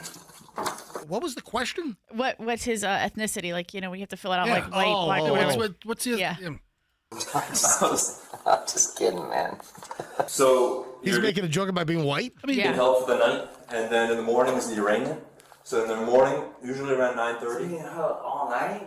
It might not be this one. You might be over at the other one, and they actually have blankets for you. Oh, so he's being told that he's gonna be locked up all night. And he's like, all night? Yeah, but it's a surprise. It'd be a surprise to anybody. Yeah, all right, couple more clips.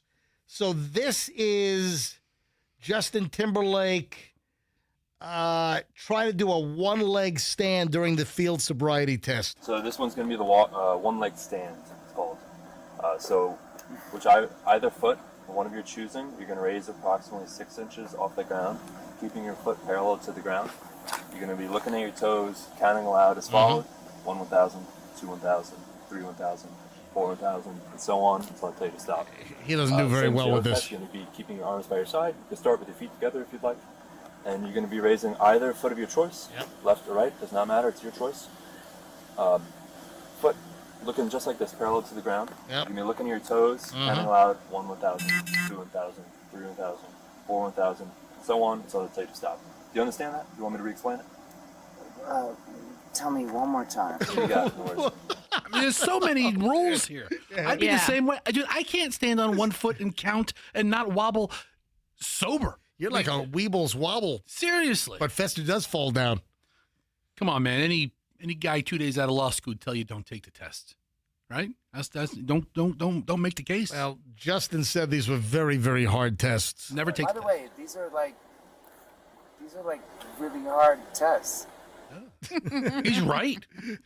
This is a test. This is only a test. Hi, are you with Justin? Okay, perfect. Yeah, we're doing a couple tests on him, okay? All right, so this is like Justin Timberlake's assistant shows up. Hi, are you with Justin? Okay, perfect. Yeah, we're doing a couple tests on him, okay? Help us. What's up? Help. You need help? No, I'm just kidding. Okay. We're just doing a couple of tests on him. I need you to hang it over here just so you don't interfere with him, okay? Everything okay? Yeah, we just have to do a couple of tests on him, make sure he's okay to drive as well. Okay. If not, we can have someone drive him. Right, too late. Gotcha. That's not how it goes.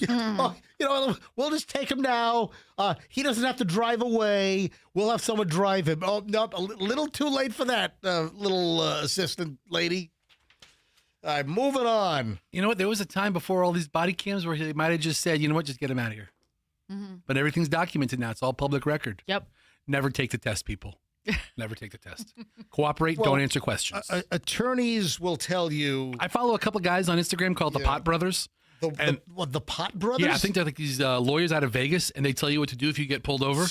Don't answer questions. Don't answer questions. Cooperate. Well, whatever you say can and will be used against you in a court of law. With physical commands like, can I see your license? And roll down your window. And get out of the vehicle if they ask. But don't answer questions. Michelle is a former assistant state attorney, and Michelle did her share of DUI prosecutions. We love cops, but don't make the case for them. Do you have any thoughts as a former Hillsborough County assistant state attorney, Michelle? I'm going to refrain from answering any of these questions. You're going to recuse yourself from the conversation? But Michelle, a cop says, where are you coming from? I don't answer questions. Coming from my house, I just had to knock back a couple. Yeah. Do I smell alcohol? I don't answer questions. I don't answer questions. Let me tell you right now. Beer. Yeah, right. How many did you have? 10. Yeah, right. Almost finished the case. Don't answer questions. Let me tell you right now. I abhor DUI. Me too. I abhor drunk drivers and the consequences that can occur. Innocent people being, hurt, killed. I abhor drunk driving. However, it is common knowledge typically that, you utilize your legal rights. Yeah. And you know what? Let me tell you something about that. You refuse. Tell me something. You refuse to blow. Good thing about that is that if you are driving and you've already had a few, you sort of forget that advice. And then you're just more inclined to kind of do whatever they tell you to do. Yeah, a bunch of drunkards. Isn't that great? They spill the beans. Yeah, they think they're invincible, and they're all turbocharged, supercharged. Right. I can beat any test. Yeah, you go right ahead and do it then. There you go. All right, then we've got the breaking news from late last night, a little before midnight.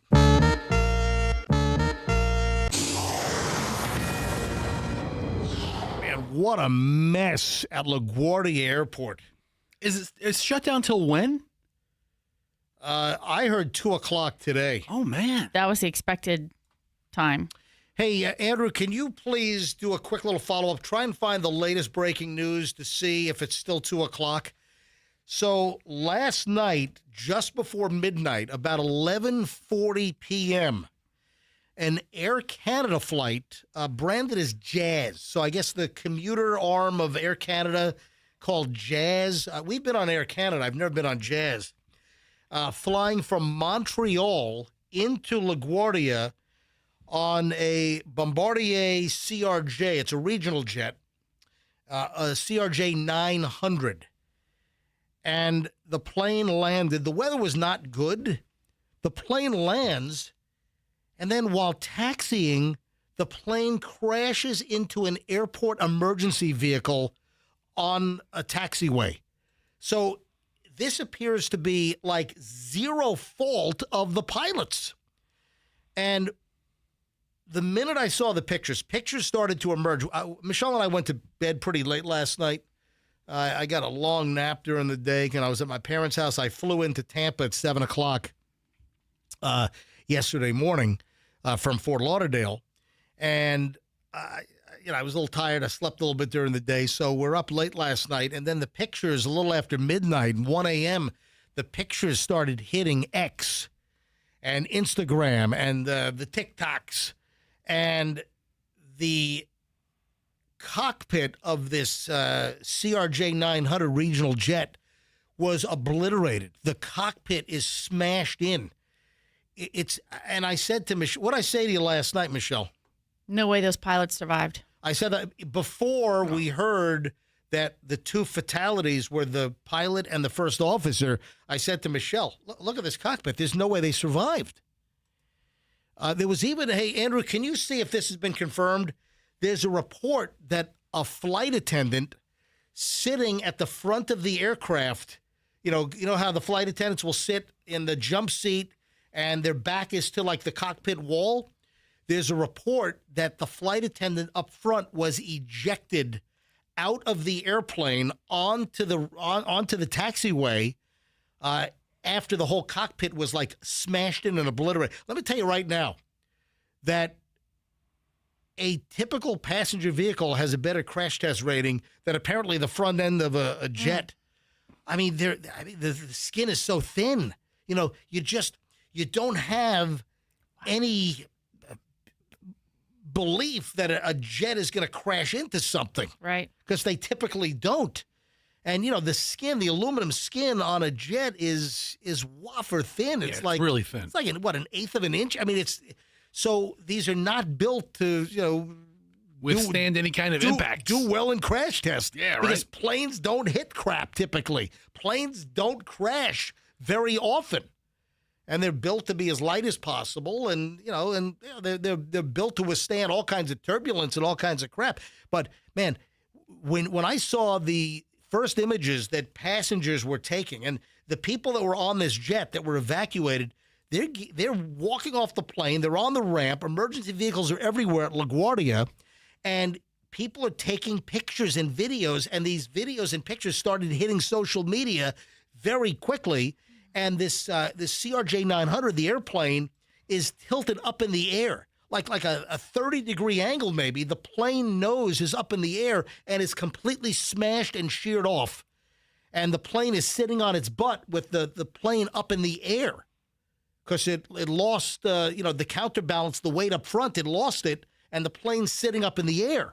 That's interesting because I was going to ask you about that. Somebody said on on X or whatever when we were reading it last night, one of the comments was they thought that the plane had been propped up in that position to facilitate the evacuation of the passengers. No. And I was like, that sounds a little odd, but you were already snoring, so I didn't want to wake you up. That's where the plane came to rest. Right. That's what seems apparent, but I thought that was an odd suggestion. Yeah, people have to just make stuff up to fill time on a lot of these breaking news type situations. There are times when even a plane that's not damaged has tilted back on its rear end because of a weight imbalance. That's happened before at the gate. Yeah, like that one time I was on that JetBlue flight. You popped a wheelie going down the runway. Yeah, because you were sitting in the back of the plane and your weight just totally threw the whole thing off. The guy comes on, sir, captain speaking, can we please have the big fat guy sit in the middle of the plane? So the latest is this Air Canada regional Jazz flight crashed into a rescue truck, which was given clearance to cross the taxiway, which in bad weather happened right in front of this jet at LaGuardia last night. The 2 pilots were killed. 41 people in total, as of right now, were hospitalized. This happened runway 4 and 22. So one direction it's runway 4, and one direction it's runway 22 at LaGuardia. Is this the fault of the tower? Listen, this is going to be one hell of an investigation. I'm going to play the audio. The audio is chilling, unbelievably chilling. So the emergency vehicles can be seen all around this aircraft, and they shut LaGuardia down. All flights like departing LaGuardia, ground stop. Nothing is left since last night. Any flights coming into LaGuardia last night were diverted either to Newark or JFK or Westchester, wherever they're sending these flights. So the regional jet ran into this rescue truck, which was responding to a different incident at about 11:40 last night, according to the Port Authority Police Department. Images show the front of the commuter jet smashed and tilting in the air, debris and cables hanging from the mangled cockpit. I mean, the visuals are unbelievable on this. There were 72 passengers on board, 4 crew members, so the 2 pilots and then 2 flight attendants, according to Jazz Aviation, operated this Air Canada Express flight. I mean, just unbelievable. Catherine Garcia, the Port Authority Executive Director, told reporters that of the 41 people taken to the hospital, 32 have since been released. She revealed that some were seriously injured, didn't provide the exact number. If you're sitting in the first 3 or 4 rows, you're jolted up good. Yeah, you're in the impact zone because here's the cockpit. You can see it kind of taper down here, and the whole nose is sheared off, and the whole bottom of the plane. Look at all of the material and wires and electronics like dripping and dangling from the front of this plane. It is an unbelievable image. Andrew, did you see anything on the flight attendant being ejected from her jump seat out onto the taxiway? Have you been able to find anything on that? Yes, Sky News. What are they saying? Said that a seat was found with the attendant still strapped to it, survived. Wow. Thrown out of the cockpit because the cockpit's gone, and the flight attendant who's sitting in a jump seat, with her back to the cockpit wall, was thrown out of the airplane onto the taxiway, strapped in still, and has survived apparently. This is at LaGuardia How the hell does this happen? Here's the audio. This is unbelievable. You can hear the panic when the incident occurs from the LaGuardia Tower. Truck 1 and Company, LaGuardia Tower, requesting to cross 4 at Delta. All right, so Truck 1 is requesting to cross runway 4 at taxiway Delta or taxiway D. Truck 1 and Company, cross 4 Delta. So that's the tower. The tower is giving the truck permission to cross, apparently right in front of this Jazz flight, this Air Canada Jazz commuter flight. So I have a question. Yes. I was just reading something. It said that there's air traffic control and there's ground control, and so it's a totally separate person monitoring the ground control, and that's who's responsible for telling the truck that they can cross, not the air traffic control person who is monitoring the aircraft. You've got approach, departure, you've got the ground operations, yes. So it's 2 people who are monitoring that. And that's just location. at LaGuardia, but all the actual air traffic before they have to turn their frequency to LaGuardia approach, that's done by, out at Ronkonkoma at the FAA Center. But when you hear somebody instructing the truck to cross where it's supposed to be crossing, that's ground control. That's not air control, air traffic control up in the tower. That would be the ground folks, but they're in the tower. They're probably but it's a separate person. Right, but yes, looking out over the field, keeping track of what's going on. Truck 1 and company crossing 4 at Delta. All right, so they're saying, hey, we're crossing runway 4 at Delta Taxiway. Frontier 4195 to stop there, please. Stop, truck 1, stop. Stop, truck 1, stop. Stop, truck 1, stop. So it sounds like the ground person in the tower is saying, stop, truck 1, stop, and they didn't. So why didn't they stop? Were they not able to? And right then is when this Air Canada commuter jet smashes into the rescue truck. Delta 2603, go around, runway heading 2000. So now the tower is telling Delta, there's a Delta flight landing, abort your landing and go around. Pull up and go around. Jet 646. Jet 646, I see you collide with a vehicle here. Just hold position. I know you can't move. The vehicle's there responding to you now. Is the runway closed? Delta 2603, go around, runway heading 2000. Right. So Delta, go around, keep your heading on the runway heading, and go around and climb to 2000. 2000, go around, 2603. Tower. Truck 32, runway 4 is closed, correct? Yes, go on to runway 4 now. Proceed on runway 4, you have access. Tower, car 90, runway 422 is closed at this time. 90, roger. LaGuardia Tower, vehicle 98. You can hear that the guy in the tower sounds alarmed, and even in usual, when there are incidents, the tower people and air traffic control typically remain very, very calm, and you can hear how alarmed the guy in the tower's voice is. 98. Vehicle 98. Vehicle 98, please show at this time. Runway 422 is closed. I repeat, runway 422 is closed at this time. Tower, car 90, LaGuardia Airport is closed at this time. LaGuardia Airport shut down at 11:40 p.m. last night, still closed.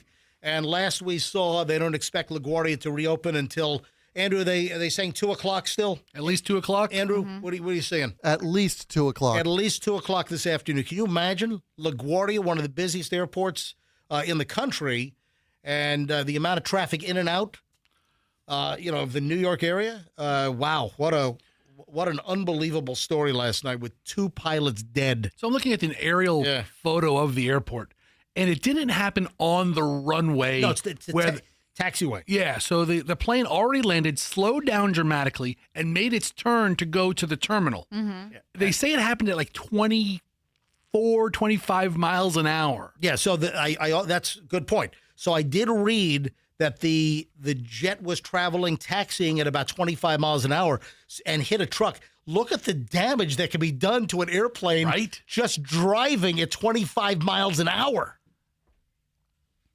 Unbelievable. Oh, man. Yeah, this is a major, major incident.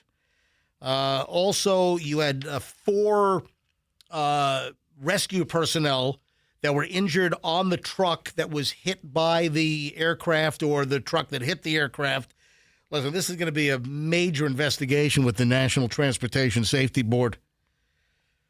But 25 miles an hour, that's correct. Thank you, Fester, for pointing that out. I'm here to point things out. Thank you, Fester. Yes, you're welcome. And again, the reports of the flight attendant being ejected, strapped to her jump seat onto the taxiway apparently are accurate. And she survived.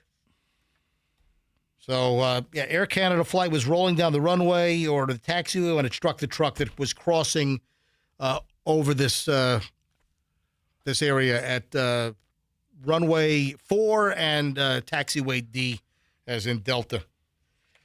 Audio's crazy. So this is a big story. Yeah. I don't know. This is not going to be an easy segue. I'm just going to segue into something else. What are you chortling at over there? I thought you were going to segue into the 3-pack of pea stories. I do have the 3-pack of pea stories.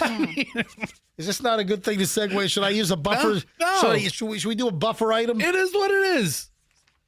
All right. Michelle, you don't think I ought to talk about my mom's car? I don't think that's a good idea. I can do whatever you want. You know what? You do you. What? Yep. As Jay Griffiths once said, It doesn't really matter because you're going to do whatever you want to anyway. Do whatever you want anyway.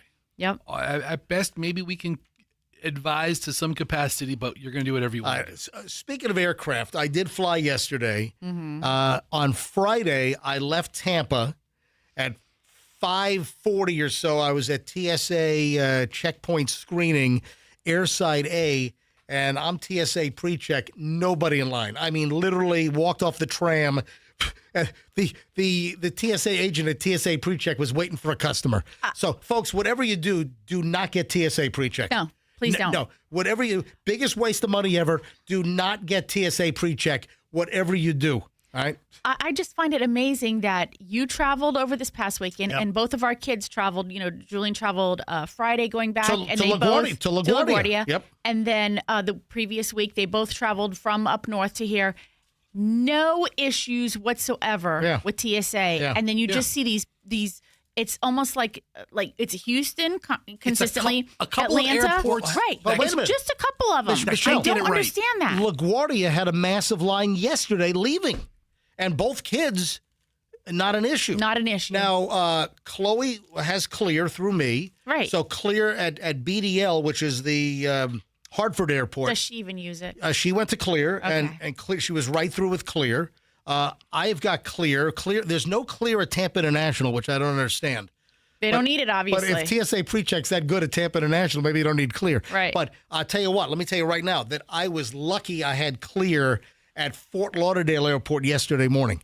At 4:45, Terminal 3 was jammed. Really? At Fort Lauderdale. Yeah, they were all through the maze, and they were all the way down the hallway in front of, the check-in counters. Yeah, the TSA line, at least Terminal 3, Fort Lauderdale, was crazy. People were definitely missing flights yesterday. I saw people running through the airport, but since I have clear, Michelle has clear.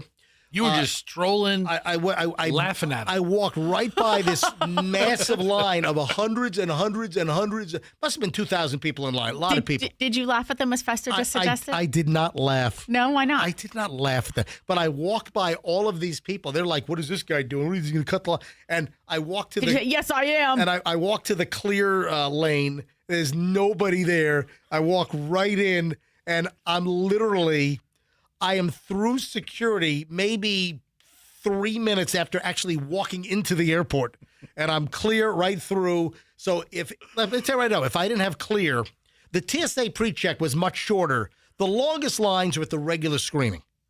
The TSA pre-check was much shorter, and then clear was no wait at all. Like I read yesterday that in Atlanta, the Atlanta airport, 5 hours for regular TSA and nuts. 3 hours for pre-check. I'll just drive. What? Nuts. I just don't understand. And then TSA, nothing. I could probably be to the Atlanta Metro in 5 hours. Right.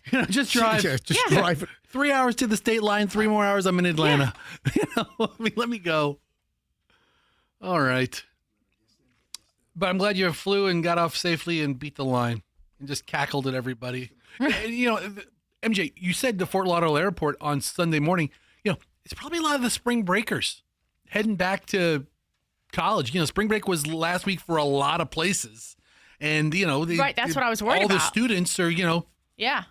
And they don't go to the airport hours in advance. No. It was probably a cluster at that airport all day. They're not thinking about that. No. So while I was at my parents' house in Fort Lauderdale, and I've got the 3P stories coming up. It's a 3P, folks. A 3P coming up in just a bit. So Michelle doesn't want me to talk about this. Michelle's got this lawyer mind, and everything's got to be processed legally with Michelle. Sorry. She is in-house counsel. And Michelle always reminds me that I was the one that put her through law school. It's all my fault, right? Okay, so what's going on with Mom?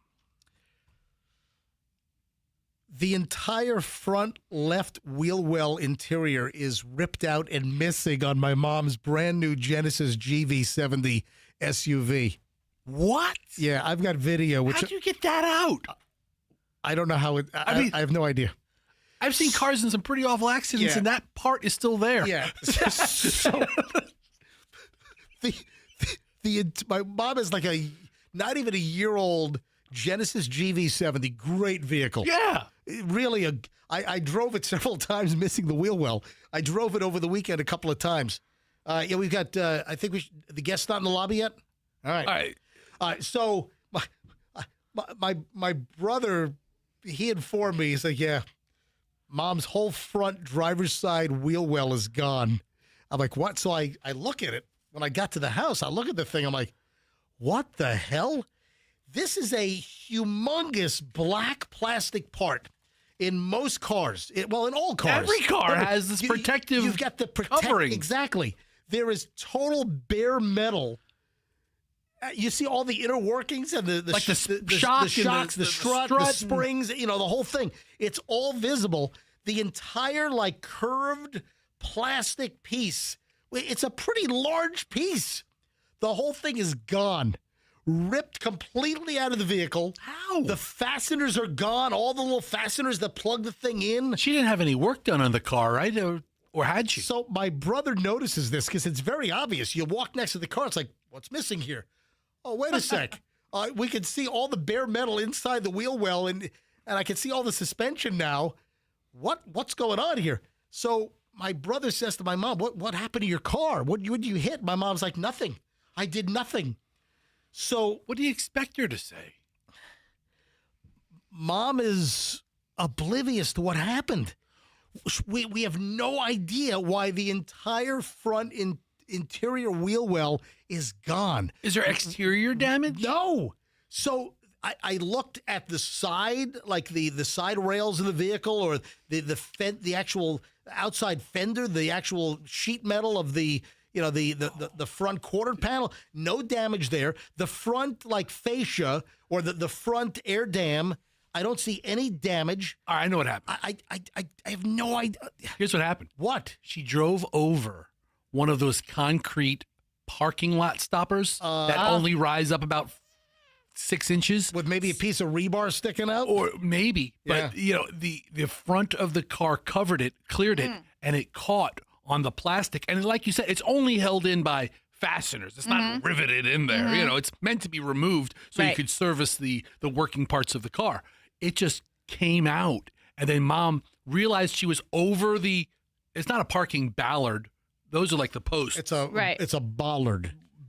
B-O-L-L. Not the parking bollard, but the strips where you stop at a parking. She drove over it. The rebar caught on that fairly thin piece of plastic that's just there for protection of equipment, and then drove back over it. It ripped the piece. Mom may not have known she ripped it out. How do you not hear that? How do you not hear Well, she's driving. It's getting ripped out. It's only held on by the fasteners. Usually they're like plastic or metal clips that hold that thing in. But the piece isn't metal. The piece is designed to come off for a service. I took video. I sent video to Mike Murphy. Yeah. Mike Murphy is the owner of Genesis of Tampa. And he's like, I've never seen this.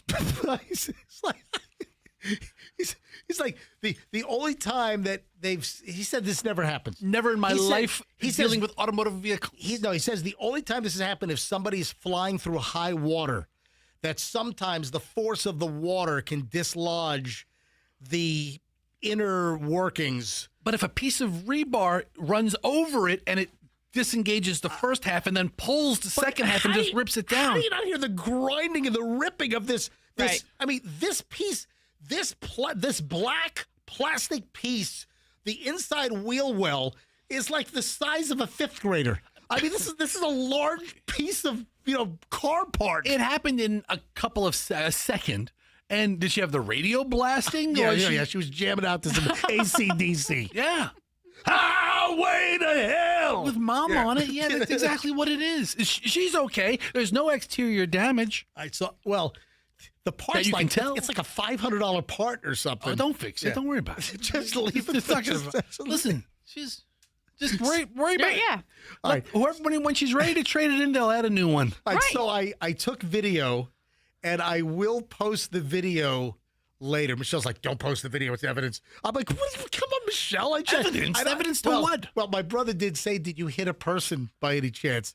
And that's a reasonable That's request. what I said. But there's no other damage to the vehicle, so I don't think she hit like a woman crossing the street. I don't think so. No, but if she rolled over somebody. Anyway. Okay, hold on. I will post the. Are you getting text? I don't know who sent this. Yes. But I want you to read it. The last text. It's area code 419. I don't know who sent it. Somebody just texted Fester at 813-310-8444. And somebody just texted with a 419 area code. As a mechanic, I've seen that plastic wheel well cover missing on hundreds of cars. Very, very common. So, I mean, it's designed to break away. It's not a fender that's attached to the frame. Okay, Mr. Mechanic, what makes it fall off? What are people doing to lose the entire black plastic interior wheel well cover? Mr. Mechanic, text Fester back at 813-310-8444. Yeah, Mr. Mechanic. Oh, man. Wait till you see the video. I've got like 2 videos I'm going to post today. I'm going to have an active day on my Instagram. If you don't follow my Instagram, you should. Certified MJ Radio. Give me a follow. Certified MJ Radio on Instagram. And 2 new videos are coming later today after the show. Let me grab Sarah in Bartow. Sarah, you're on the MJ Morning Show on 104.7 FM Q105. Hello. Good morning. Good morning. How are y'all? We're doing well. What's up? Well, so the mystery could be solved. This exact thing has happened to me. The wheel well getting detached from a tire tread from a truck on the highway. And all it sounded like was a thud. Oh. And it didn't take out my tire like you would expect. It just took out the wheel well. It didn't, and since I was going so fast, it didn't even register to me until I pulled over for gas, and it was gone. Yeah. So all right, so Very odd. you hit they retread those truck tires. Mm-hmm. But if something kicks up into that wheel well, it does its job by protecting the inner workings of the axle. All right, right? so I guess. Sarah, what vehicle were you driving that you hit something and it ripped the plastic wheel well out of your car? I was driving a Mazda 3. This is 15 years ago. But it was lower riding, but that's all it did. Dude, did you say MJ? Did you say it's a $500 part? Yeah. So hold on. The conspiracy theorists are coming out. Theorists? Theorists. It's a theorist. Those. All right, so they're coming out now. What are they saying? They say somebody boosted the piece off your mom's car. Yeah, That's what I thought of too. I thought of that as well. Did somebody steal the part? Yep. Oh, I need a left driver's wheel well for a 2025 Genesis GV70. This old lady will never know. Go through Right.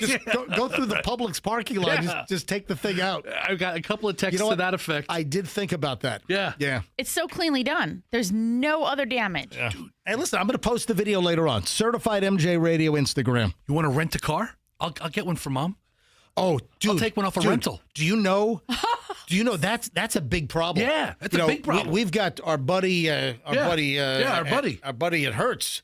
The stories you hear, people will rent a car, the exact same car that they have. Yeah, they'll rent the car, take all the wheels and new tires off the rental car, put it on their car, and put their old wheels and tires on the rental car and return it. The crap that people they've taken like a damaged passenger seat out of the rental car and installed it in their car, put the damaged seat back in the rental car. They never know. The crap that people do. I mean, listen, people are just, some people are thieves. The people that steal crap from restaurants. People will take toilet seats out of the bathroom at a Chili's. All right, hold on. I can see a big difference between people stealing tires off a rental and me having a bunch of Outback Steakhouse knives, okay? There's a big difference. Unbelievable. Making me sound like a crazy thief. Oh, just a couple of knives. Are you ready for the peace stories? 24 of them? 3. No, 24. I have 24 steak knives. You got 24 Outback steak knives? The bread knife. The bread knife, yeah. Over the years, I've accumulated. The breadboard? Did you also steal the wooden breadboard as well? Breadboard? You're cute. You're terrible. You're awful. It's different than somebody who steals like all 4 tires. All right, so the 3 peace stories. I don't know what it is, but there's just there are 3 pee-related stories. The first one, and our listeners are great. I had already seen the story, but I've had no less than, 50 people send me this. And that's fine, folks. There are stories that people out there see that I haven't seen yet. So I appreciate it when you email me stuff. I appreciate it when you send me a direct message on Instagram at Certified MJ Radio. A lot of people sent me this story. Florida woman, of course, is smiling in her mugshot after she was arrested for doing horrible things in an Airbnb rental and then posting the videos on these fetish and sex sites. This is a terrible, terrible story from Where TV up in the Panhandle in Pensacola. A 31-year-old Pensacola woman is charged with 2 counts of felony criminal mischief. Why? According to an arrest report, Nicolette Keogh urinated on furniture in 2 Airbnb homes in downtown Pensacola. Records say she caused thousands of dollars in property damage. The arrest report says that Keogh ruined $3,000 worth of appliances and furniture. Appliances? Including an antique chair, typewriter, coffee maker, toaster, and television. Well, who has a typewriter in their Airbnb? Hang on. It's a prop. All right. It's probably some old, like, what's the old, what was the old? The old Remington typewriter, the old type, All right. So listen to this. According to Pensacola police officer Mike Wood, Mike says there was a young lady inside making money in a very unusual way that damaged somebody else's property. Keogh allegedly uploaded videos of herself urinating on items. So that's the deal? People want to see this woman peeing on furniture and items, knickknacks, in an Airbnb? I mean, there's some sick people out there. The crap that people want to consume, man. So urinated on all these items, appliances, furniture, and like decorative items in 2 Airbnbs, videoed herself, and then posted the content on adult websites, according to the arrest report. I've got questions about all of this. The Airbnb, it's in this case, is it really an Airbnb? Is it an Airbnb? It's an Airbnb is what it is. Did she just like...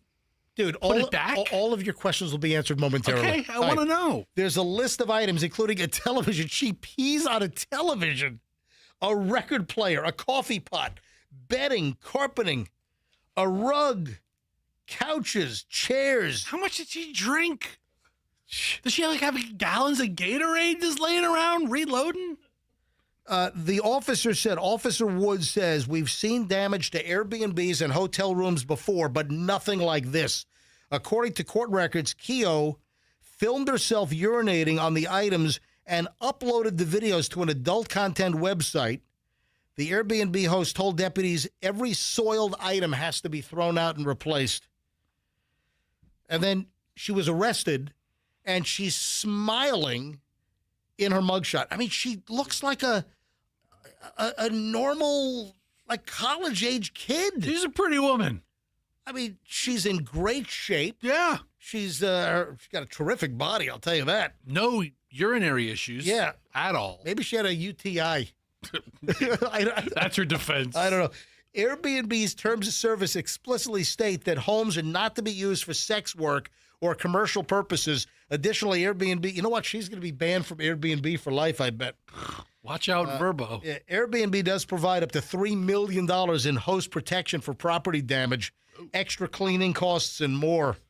Regardless, insurance experts say people who own short-term vacation rentals should get extra coverage on their own. Yeah, like Visqueen. Oh, my God. See, my grandmother with the plastic-covered couches. That would never happen to her. She knew what was going on. Those vinyl plastic-covered couches when I was a kid that your thighs stuck to. All right, I found a few more pictures of her, and she's very attractive. Yeah, she's Michelle, have you seen her picture? I have not. Maybe you ought to look this up. Maybe you shouldn't, Michelle. No, she's very attractive. She's very attractive. Actually reminds me of you. Oh, great. You're not peeing all over our house. Not luckily. yet, but as we age, Yeah. yeah. I picture 85-year-old Michelle just hosing on the couch. I mean, this is it's unbelievable. And then she's smiling like the cat that got the mouse. She's smiling. What else is she gonna do in her mugshot? She's arrested for whizzing on furniture. You got me. Smile. I mean, and she's making money off of this. She's uploading it to the site. What's she going to be crying? One of the Airbnb owners says that the damage was $3,980. I'd like to have an itemized list. Wow. And then $1,374 in damage to the second Airbnb. If you're telling me she hosed on a throw rug, a typewriter, and a record player, it sounds like you could get all that at the Salvation Army for like $85.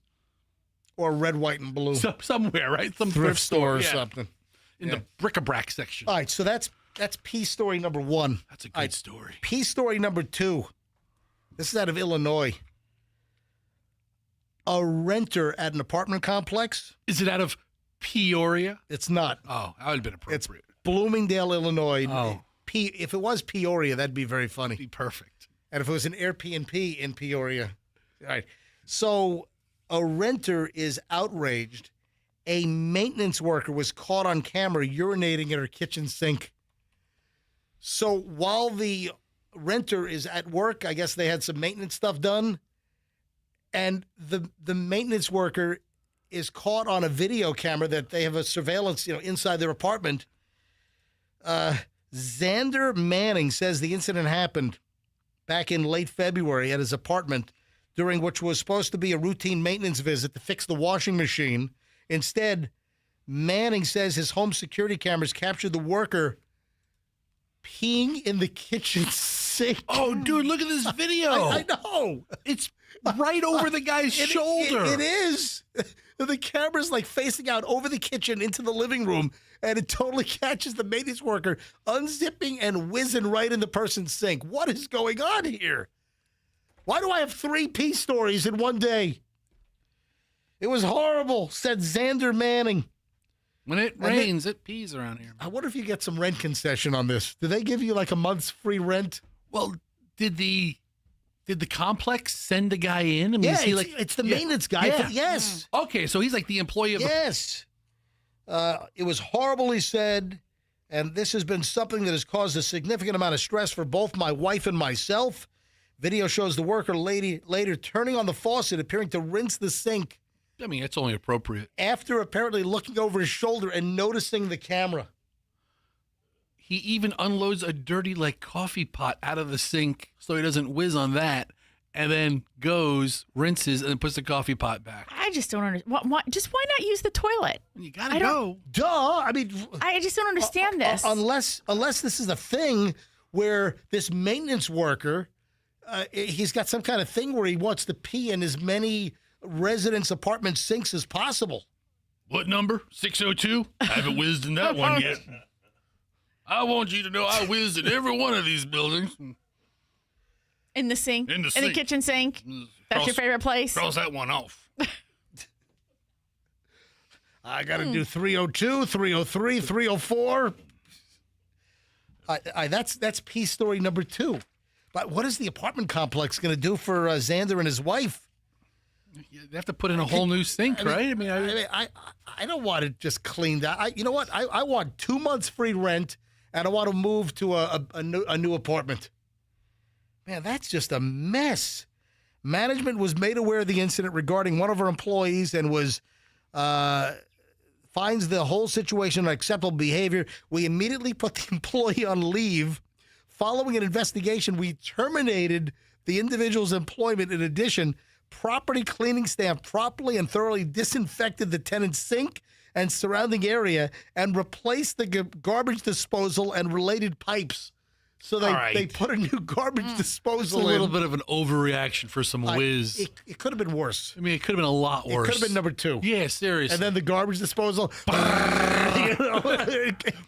It could have been it could have been so much worse. Could have been a lot worse. But that is disgusting.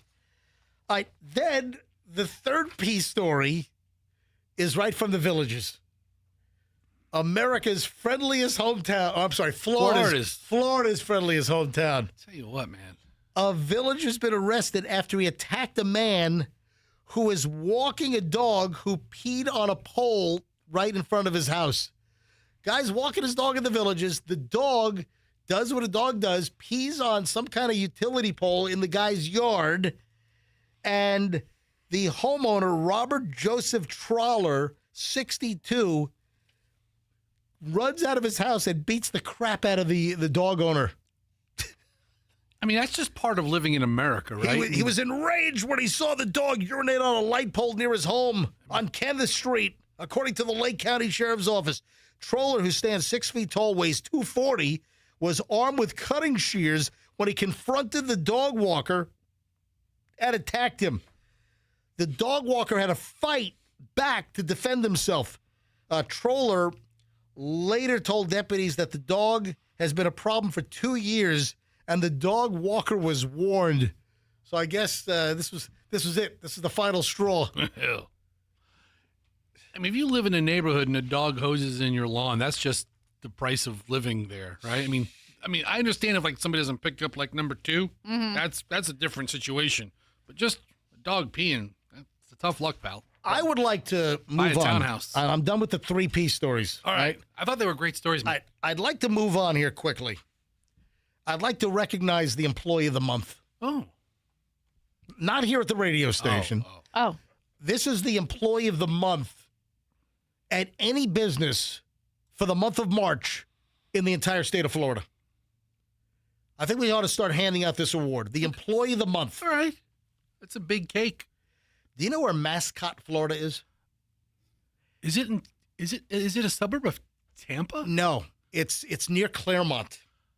Oh, okay. Yeah, so All it's, right. it's like between Dade City and Claremont, maybe. It's a little enclave. It's a little Mascot, Mascotte. Isn't the word mascot on the city of Tampa flag? It is. Yeah, it's that's why it's on the city seal. It is. Okay, I just thought, I don't know why. Okay. Right. So Mascot, Florida, near Claremont, is where this happened. Employee of the Month.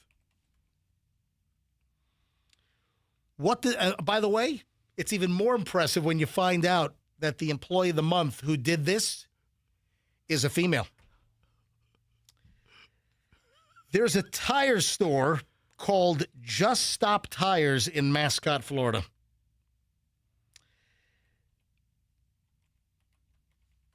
The owner has some sad news to share, and I'll get to the sad news in a minute. So this is a posthumous Employee of the Month story. I don't recommend that you do this. So here's the original story.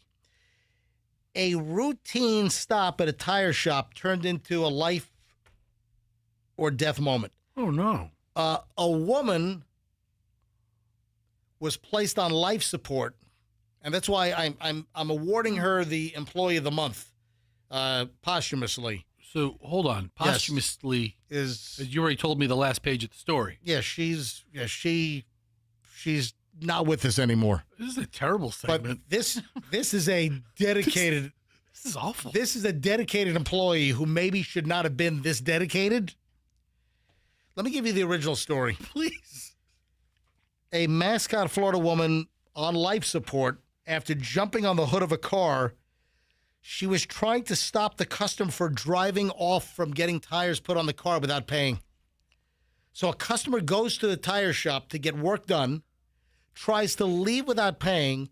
The female employee of the tire shop jumps on the hood of the car to try to stop the customer from fleeing without paying. Surveillance video was available. Ashley, you're not going to believe this. Her last name is Tyer. No. Tyer. Shut up. I swear. Ashley Tyer ends up on the hood of the car trying to stop the customer from stealing tires from the shop. If my last name is Tyer, the last place I'm going to work is a tire shop. Anyway, the customer tries to steal the tires without paying. She jumps on the hood of the car in the parking lot in front of the tire shop. Her coworker says the situation quickly escalated after a dispute over payment. It's something I see every day now. I see the look on her face trying to tell people to breathe. or tell her to breathe with no response. So the employee who's now deceased really was into her job and didn't want to see her boss in the tire shop get ripped off. So they had just finished installing used tires on the customer's vehicle, refused to pay the price, offered a fraction of what the cost was. In the process of us walking back to the shop where the customer was supposed to come to pay, he ended up lowering the jack, getting into the car, and driving off. So the customer lowers the jack and tries to flee without paying. Moments later, the car stalls near the street. That's when that's when Ashley Tire, the female employee, jumps on the hood of the car. The driver then gets the car started, takes off.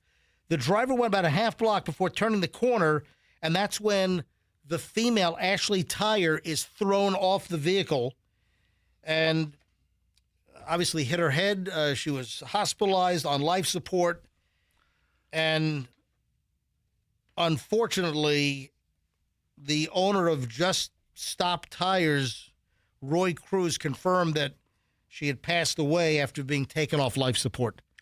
So the employee of the freaking month, folks, just let the person go. It's not what, used tires? You're going to put your life on the line for the boss for used freaking tires? Nobody gets ripped off, but, don't you have enough information to call police? I mean, they would have caught this guy pretty quickly, it sounds like. Name, address, probably. Yeah. I mean, the license plate, I would imagine. Anyway, thoughts go out to family, friends of Ashley Tire. What a terrible story. But, I mean, employee of the freaking year. Would you like for me to have a certificate made up or maybe like a small trophy? No. Just, maybe something that they could put on like a memento shelf for her? Employee of the month? I feel so bad over this. Would she be the March employee of the month? Jeez. Because month's not over yet. Right. You guys can hang out, right? You guys. So I'm going to pick you up. We're going to do the first item when we get back. Is that okay? Yeah, I've got special guests in the studio. All right. But I only have like 2-3 minutes to break time, and I need some more time with our special guests. But employee of the month. I'm gonna have these guys shop around some employee of the month trophies for me. Actually, I've got some former cops in the studio. Both are retired, right? Yeah, both retired. Yeah. Fantastic. My favorite kind. Got a special special segment coming up in just a bit. Oh, Michelle, we've got to talk about Kylie Longbottom. Is that a real name? Wait. Or is that a nickname? Listen, wait till you hear about. You know what? I'm going to do that right. I'm going to do it right now. I was going to tease it, but I got a couple of minutes. Do you know who's being called Kylie Longbottom? You got to check this out. Oh, Fester, you found it. I just typed in Kylie Longbottom into. Do you know who Kylie Longbottom is? Is it Kylie Jenner? It is. Does she have like a long ass? Well, now she does. So people are Michelle, explain why they're calling her Kylie Longbottom. Well, I don't know for sure, but I'm going to guess because whatever she's done to her bottom, it has elongated it. Or, there's speculation that she had one of those Brazilian butt lifts, the BBL, and it didn't go very well, or it was way overdone for her body type. And people are taking pictures now, or they're recognizing pictures of Kylie Jenner from the rear, and her butt, it looks like there's a freaking like red medicine ball from the gym jammed in her butt in that red tight leather dress that she's wearing. It's ridiculous what she's done to her ass. If that's accurate, it goes down to the middle of her thigh. Yeah. Mm-hmm. So they're calling her Kylie Longbottom now. That's where the nickname comes from, because people have noticed that, well, Michelle, she's had a lot of work done, right? I mean, she was cute to begin with. Yeah. But she had, how old is she now? Is she in her 20s? How old is Kylie Jenner? I have no idea. But she's had... So you're a Kardashian watcher? She's 28. All right. But she's had like August 10th. But she's had all kinds of work. Her birthday. All right. She's had all kinds of work done. And her butt is ridiculous looking, and they're calling her Kylie Longbottom. Maybe it's just the swelling. Maybe this one's the one she just had the procedure. Like after you have a surgical procedure, you swallow ass. I think she had it a while ago, right? Isn't that what you said? I don't know what's going on, but she's had a lot of work done. Good for her. No, it's not good for her. No, we need more long asses. It doesn't. Dude, it doesn't look good. Viva la long ass revolution. No, it doesn't look good, dude. It looks bad. I'm not that mad at it. I'm mad at it. It doesn't look good. I have to get a closer look. Doesn't look good at all. Put that thing in a headlock. Oh man. Anyway, so if you want to see what's going on, just go to Google and type in Kylie Longbottom. The pictures pop up right away. Oh, they do. All right, when we get back, the cops are here. Folks, why are the police here? The police have arrived at the Q105 studios. We'll deal with this live on the air next. Stand by here on the MJ Morning Show on 104.7 FM, Q105. Hey, my good friends over at Veterans Ford want you to know that there are awesome deals on pickup trucks right now. Hey, truck month continues. Unbelievable low finance rates for up to 84 months. All right, if you've been thinking about a Ford truck, now's the time to do it. You want an F-150, 250? You want a dually? You want an F-350? What do you want? You go to Veterans Ford. You walk in that place like you own it, all right? You walk into Veterans Ford, and you tell them that MJ sent you, and you want the MJ deal. Simple. Be very, very courteous. You walk in, you say, I love the MJ Morning Show. MJ sent me. Give me the MJ deal. When you walk into Veterans Ford, that means that no other Ford dealer in town will beat a Veterans Ford price when you invoke the MJ deal. And with truck month continuing, there are amazing deals. You got zero payments for 90 days. You got ridiculously low finance offers for extended periods. Now is the time to get that Ford truck at Veterans Ford. Line bar on the Veterans Expressway, and tell them that MJ sent you. You know, folks, that buying a diamond has never really been easier. And now with the lab-grown diamonds all chucked into the mix, it's even harder. Are you paying too much? Are you getting a good deal? Listen, you got to go to somebody you trust when it comes to diamonds, and that is IDC, International Diamond Center. At IDC, they cut through the confusion. They give you the straight facts. They take out the mystery. They teach you how to make a smart decision. Whether you're leaning toward one of these new lab-grown diamonds or a timeless natural diamond, for over 40 years, the mission at IDC has stayed the same. Protect you, the consumer. Reveal the real story behind pricing. Expose the tricks so you don't overpay.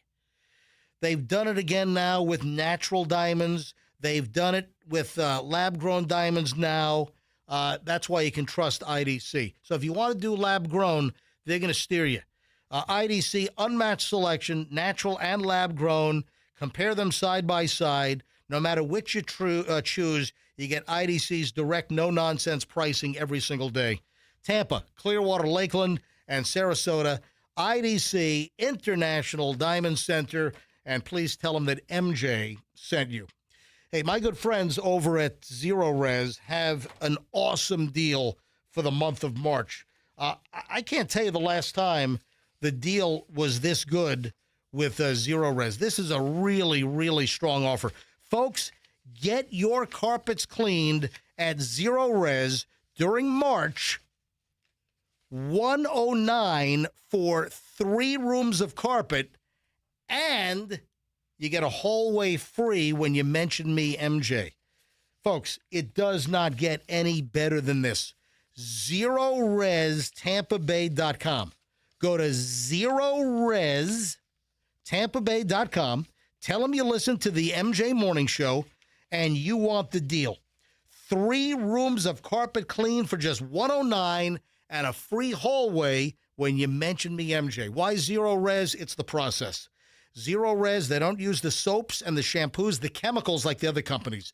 They use an electrolyzed water process, gets your carpets cleaner, and they stay cleaner longer because the residue the other companies leave, that attracts dirt faster. It's a no-brainer. Zero Res. 3 rooms of carpet and a free hallway. Mention me, MJ, just $109. What a no-brainer. ZeroResTampaBay.com. That's ZeroResTampaBay.com. Traffic's on. Here's Shriner with the link. Here we go, 9:03. It's the MJ Morning Show. Michelle, I know that we just got our roof redone, all new roof on our house. Would you not want a nice chunk of meteorite to crash through our roof? No. You sure? Right. Yes, I'm sure. We got to get into this later on. Lady has a meteor. I mean, aren't those valuable? I would think. When a chunk of space rock, I thought they were valuable. I thought they're worth a lot of money. All right, hold on. We'll get into that in just a bit. Yeah, our new roof on our house was just finished. And here comes the story with the meteorite. I'm like, Michelle, that's really cool. You know, they can fix the roof. I mean, to have a nice chunk of meteorite, that's big stuff right there. There's a wide spectrum on meteorite values. All right, well, you know what? I'm going to go to Fester, the meteorite value expert, in just a few minutes. Hey, the cops are here, folks. The cops have arrived. Well, retired cops. All right, so the cops have arrived here at the MJ Morning Show studio, and I was invited to do something. I've been invited to. Am I like a host or an MC, Mike? Is that what? We want you to be our MC. All right. Okay. What is it? All right. So lay this out. You guys are having a special golf tournament, and this benefits what? The Fraternal Order of Police here in Tampa. We're Lodge 27. Fraternal Order of Police organization is nationwide, and it supports law enforcement, both in labor issues, and our particular lodge, we're more of a fraternal group, so we're more of a supportive group for our law enforcement officers and their families and the community. And so we're going to have a charity golf tournament to raise a little bit of money for our lodge, and we've also teamed up with Tunnel to Towers organization. That's a good organization. Absolutely great organization. And so we're going to try to do something to raise a little money. All right, when is the golf tournament? April 6th. It'll be a Monday. It's actually the day after Easter. And it's going to be located up in North Tampa at Heritage Isles Golf Country. So a couple of weeks away, and you still have room for teams to join. Absolutely. Teams and also sponsorship. Yeah. That's right. If you have your company, you want to help sponsor the event, that's great as well. Right. And you can do as little as $100 and get a sign on a golf hole and with your logo on it. And you can go all the way up to as much money as you'd like to give us. Yeah, we'll work it out. All right, here's what I want. I want there to be the special hole-in-one hole. If you get a hole-in-one on like hole 9, you get a Ford Explorer Police Interceptor with lights and sirens. You probably a 2010 one. We could work that out. If you could find one, Sometimes those golf tours. Do you guys have a special prize for a hole-in-one? Oh, we're working on that. Yes. So you need a car? Yes. Okay. All right. So, folks, if you'd like to put together, and I don't play golf, but I'm happy to be the MC. That's the kind of MC you want. Right. You don't want a golf playing MC because they're going to want to be out on the links. Right. You want MJ who's going to be a homebody next to all the only time I play prizes. golf has got to have a windmill in it. Yeah, that's right. So I need a colored ball. You don't play either, do you? Nope. Yeah. So just call me MC Hammer. All right. I'll be MC Hammer. All right. So how many members on each team? Like 4. So 4 members. So if you would like to play in the Tampa Fraternal Order of Police golf tournament, you said Lodge 27? If you'd like to play, and this is going to be Monday, April 6th, if you want to put a foursome together, how do they register? They can go to our website, which is tampafop27.com, and there's a registration form on that website. That's fantastic. You know, you should really say it's just Tampa FOP. I mean, because nobody's going to remember FOP. But Tampa FOP. What do you mean? Tampa FOP 27. FOP. That's actually true. Yeah, Tampa People FOP. don't really know what the Tampa FOP is. Yeah, but FOP. Fraternal Order of Police. Yeah, Tampa FOP. Yeah. That's what Tampa FOP. And where is the golf tournament being held? Which golf course? It's going to be at Heritage Isles Heritage Golf Isles, Country. April 6th. How much is the cost for a group? $240, I think, per player, I believe. So hold on. No, I'm sorry. Okay, hold on. Wait, hold on. Does Mr. McMillan? McMullen, right? McMullen. Let's not have him handle the accounting on this. Let's get this right. I'm not the money guy. He's got some papers in front of him. He might have the information. So with retired Tampa police officer Mike Simpson, I've known Mike Simpson for years, and I'll get into that in a second. So Mike did 30 years with TPD. Same with retired Major. We got a major dude in the house here. Retired Major Ron McMullen is also in house. So how much does it cost for the foursome? Yeah, that's about it. It's $145 each. 140. Yeah, 140 each. 140 each? Hold on. Yeah, I'm on your website.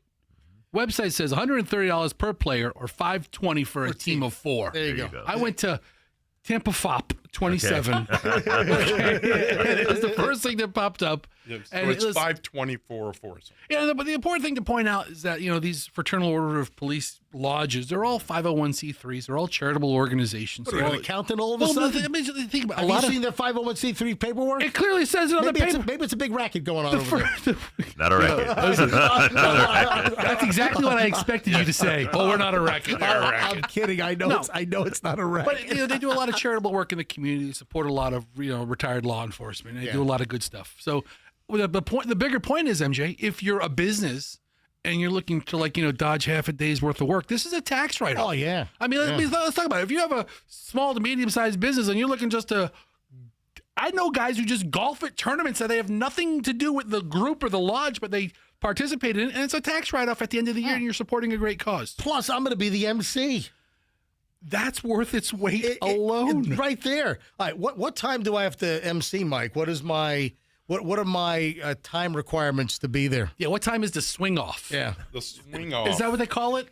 The shotgun start? Right? I'm sure some people do. I just coined it. Mike, do you know what time I'm supposed to be there? Well, you're going to be there. A little closer to the mic. You're going to be there towards the end of the tournament, because we want you there for our award ceremony. Okay. Yeah. So that'll be probably closer to about 11 o'clock. Okay. Yeah, 11 o'clock. I can make it. I can be. How far is it? Where is the Heritage Isle Golf Course? Where's that located? It's all the way up in New Tampa. Yeah. Listen, you're gonna leave after the show. You'll make it by 11. Right. You're about to have to drive Michelle home that day, unless you want to go with me, Michelle. Listen. Maybe I will. Yeah. More than welcome. We'd love to have you. All right, so I love driving other men's wives. If you would like to put a golf team together, if you'd like to put a foursome together and play April 6th, it's a Monday, for the Tampa Fraternal Order of Police, Lodge 27. Tampa FOP. Just go to TampaFOP27.com. TampaFOP27.com. TampaFOP27.com. Yeah, these tournaments usually start pretty early. I think the registration says it starts at 7. Shotgun starts at 8. Correct. And I'm going to be the sucker MC. Yes, you will be. What song was that with the line with sucker MC? Half of the songs from 1980 to 1984. There was a big hit with Sucker MC. What hit was that? What lyric? Anyway, guys, thanks for coming in. No, thank you. Appreciate it. We appreciate it. And obviously, I'll mention this because I want it to be a good turnout. If I'm going to be the MC, Absolutely. I'll continue to mention this. You guys are welcome to hang out for a little bit and enjoy the rest of the program, or leave. You know what Mike pointed out? What? Mike was in here when I did the Zero Res commercial in the last set. Yeah. He said that the Airbnb owner with the lady peed all over the place, they should call Zero Res to clean up the carpet that she peed all over. It's brilliant. Brilliant idea. Yeah, Zero Res. Get the this crazy lady's pee out of the carpet and rugs at the Airbnb. If you missed that story a little earlier. Well, we appreciate you picking up the torch and coming out here and being our MC. That's what think you we'll say have a lot now. of fun. Yep. Yeah, and we definitely would like you to bring Michelle because we have to dress it up some way or another. Michelle, this is your formal invitation. So maybe we're going to be leaving right after the show on Monday, April 6th. Yeah. I think they want me to come along just to keep you in check. Keep me in line? Well, we also have Ron here. He's our president, and he will definitely keep them in check. Awesome. Great. Bring Michelle for the eye candy with a bunch of old retired cops. There you go. So on behalf of the Fraternal Order Police Lodge 27, thank you all. We really appreciate it. Hey, it is our pleasure. Thanks You're a welcome, lot. guys. You guys can hang out, and of course, I'll see you at the course on April 6th. All right, back to the meteorite. Yeah, baby. So meteorites have varying degrees of value. All right, let me lay down the predicate here. Let me lay down the story. A woman, and this is in Texas, a lady outside of Houston hears this boom, and then she notices she's got a hole in her roof, hole in the ceiling. Her whole floor, her wooden floor is caved in. A chunk of meteor, and once it, I guess, comes through, it's a meteorite, right? It hits her house and lands in her house. There was a huge, loud boom. So this happened on Saturday in Houston, and there were tons of reports, like 911 was flooded. Something exploded. It was, the re-entering of the atmosphere that caused this, like, sonic boom. Lady's house is hit. And I got to be honest, man, you can fix the roof. I mean, the meteorite's hers, right? I mean, if it hits your house, you own it. It's not like NASA's going to swoop in and say, no, that's government property meteorite. No, you get to keep it. I don't know. I mean, if you tell them you have a meteorite, they may have like some claim to look at it. All right, so social media was buzzing with all kinds of questions. This is shortly before 5 p.m. on Saturday over the weekend. The Brenham, Texas Fire Department responded to reports of a possible explosion, but they could not find proof of where it was. It's just like hundreds of people were calling 911. Something exploded. That was a sonic boom. So a woman contacts Fox 26 in Houston to say a meteorite crashed through her house. I guess the fire department responded.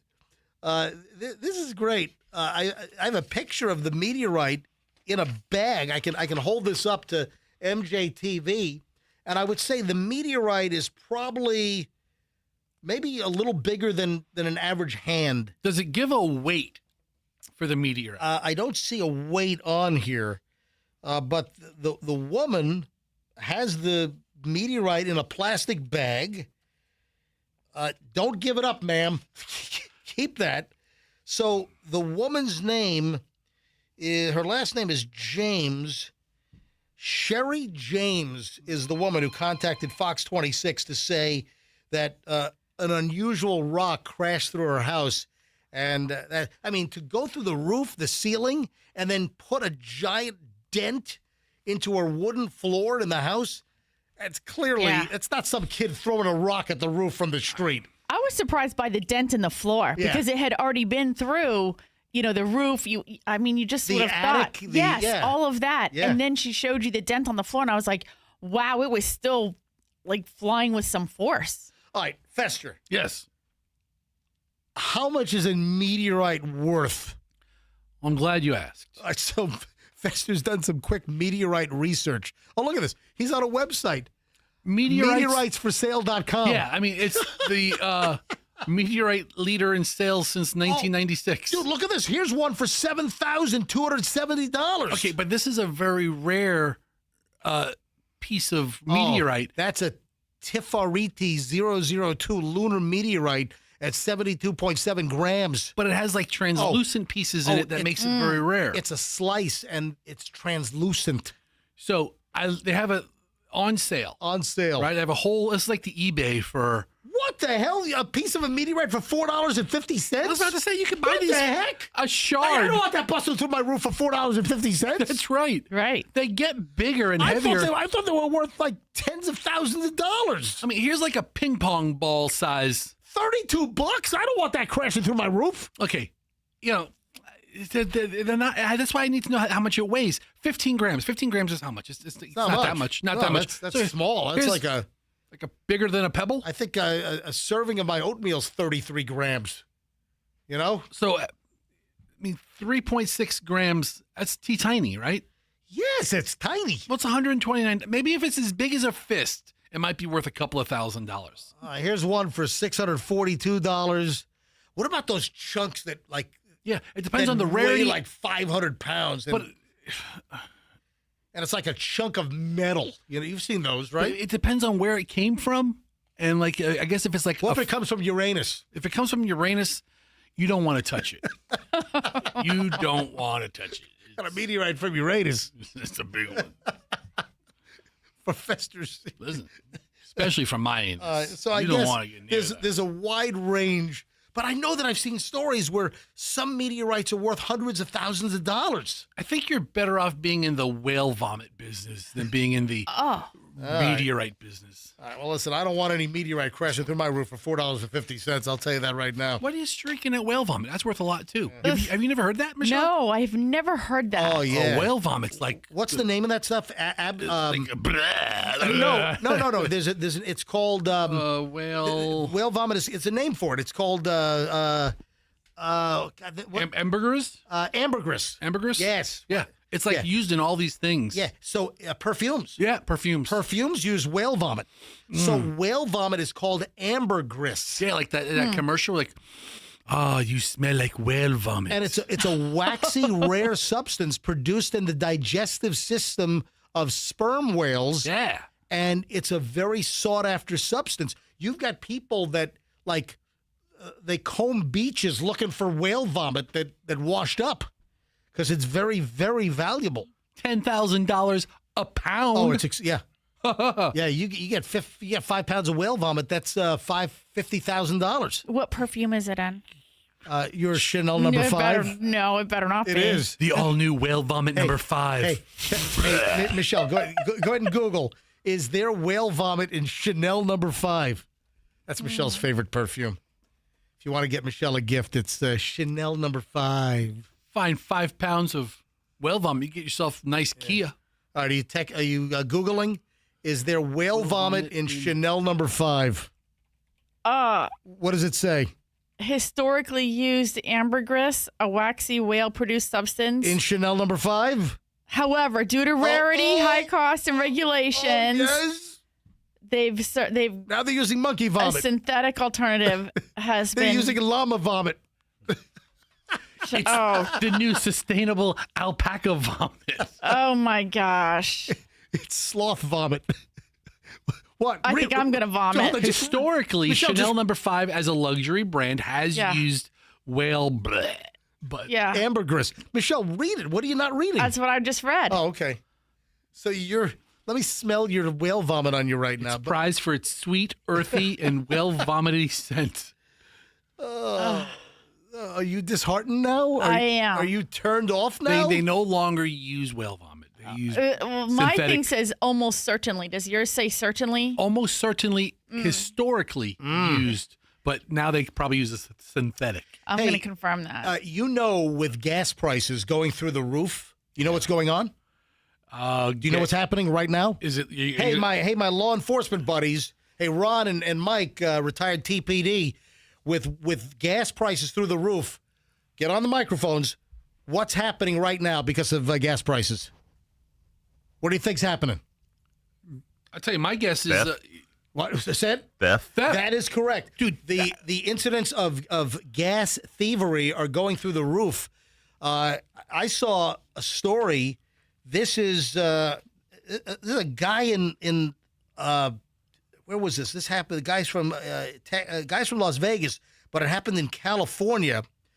A guy stole 500 gallons of diesel. You know, diesel's over $5 a gallon in some places right now. Yeah. This guy, he smashed the gas pump to then load the diesel into tanks hidden in his vehicle.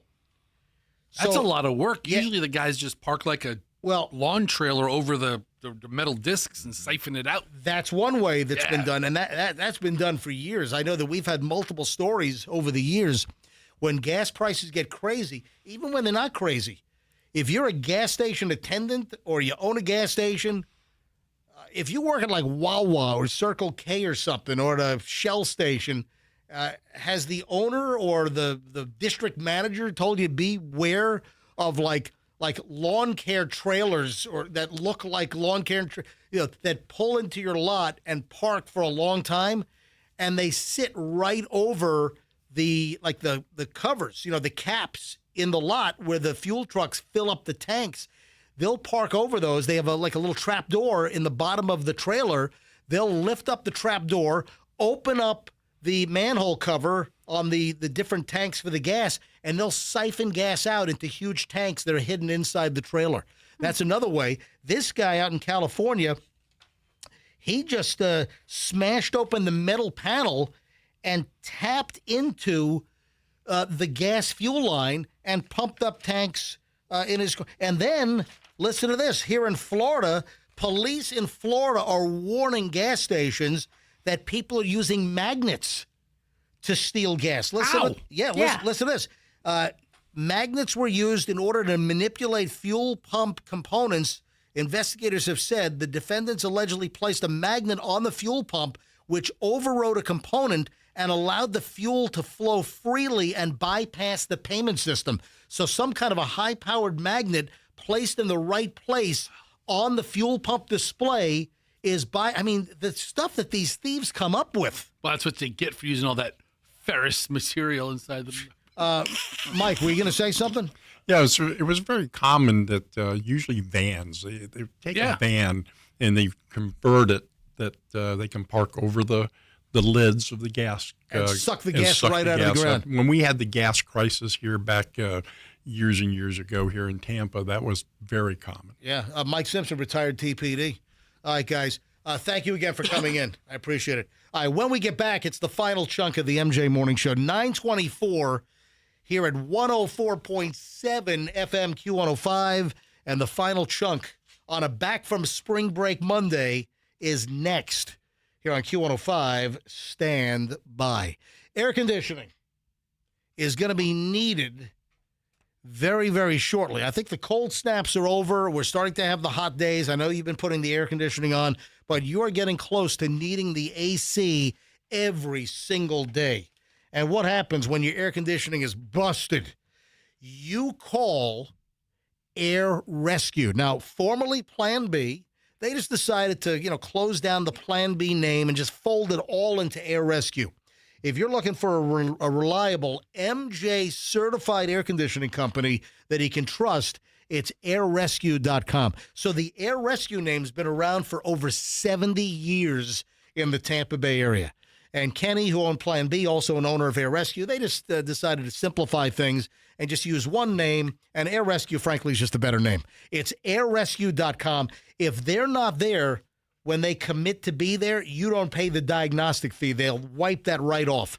If you mention me, MJ, 10% discount. Whatever you need done, you mention me, MJ, 10% off any of your air conditioning service needs. New installation, they're the best. It's airrescue.com. That's airrescue.com.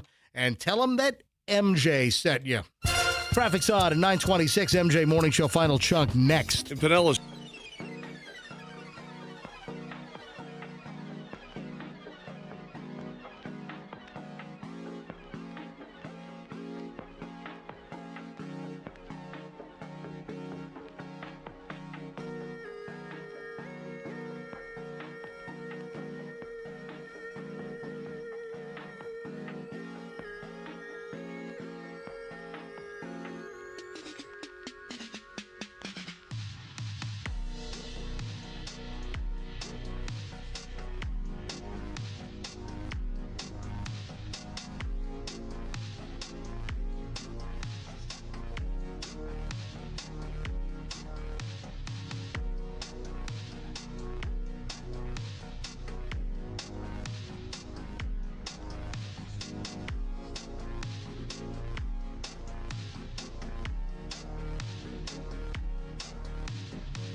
The MJ Morning Show here on Monday. It's our first day back after spring break.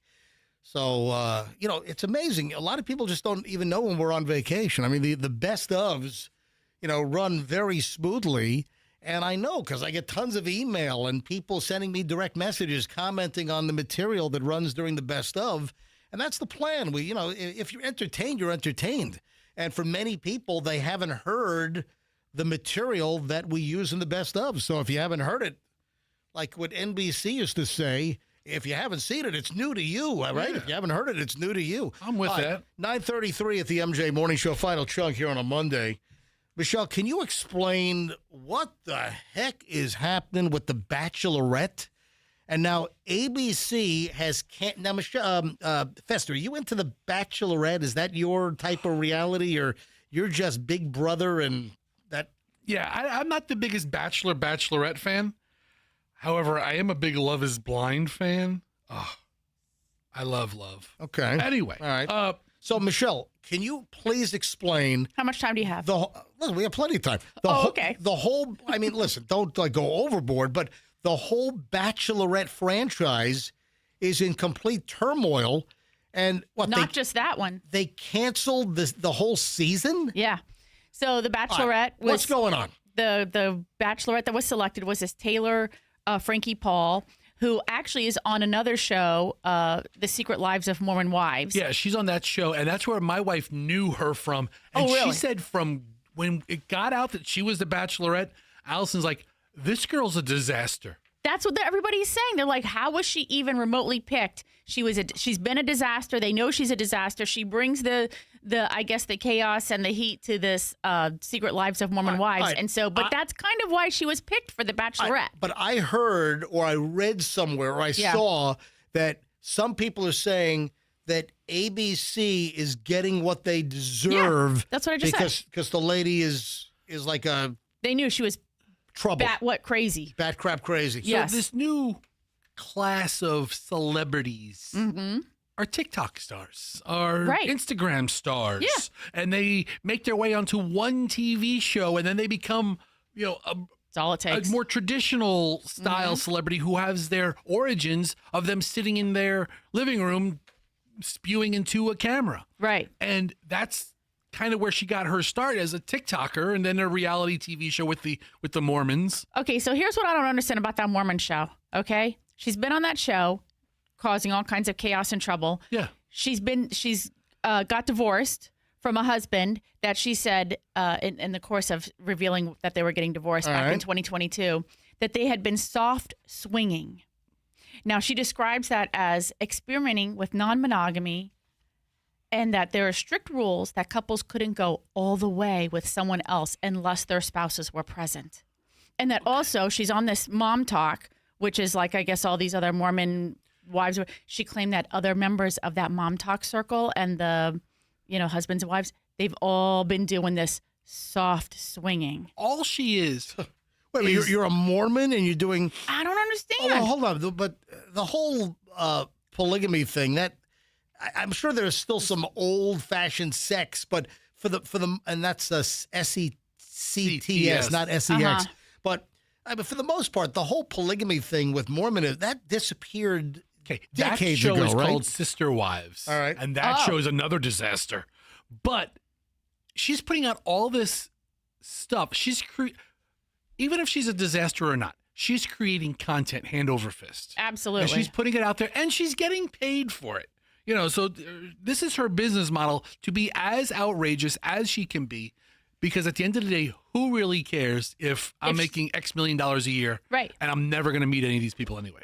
And she can do that until a tape comes out. Until a tape comes out. How far into the season did they even get off the ground? Oh, it's got to be filmed, or if it's going to launch. It's completely filmed. It's all done. Filmed. It was supposed to drop last night, the first episode premiere. So they've canceled The Bachelorette before episode 1 for the new season even runs. Yep.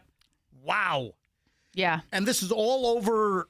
Some video popped up of her melting down and throwing a chair at a kid or something, or it wasn't a meltdown. Husband? No, he was her boyfriend. All right. They have a kid together, but she has children from, I think, the previous relationship, and she put him in a headlock. She was on top of him. She was kicking him, but then what she did is she threw. I like when you get on top of me. All right.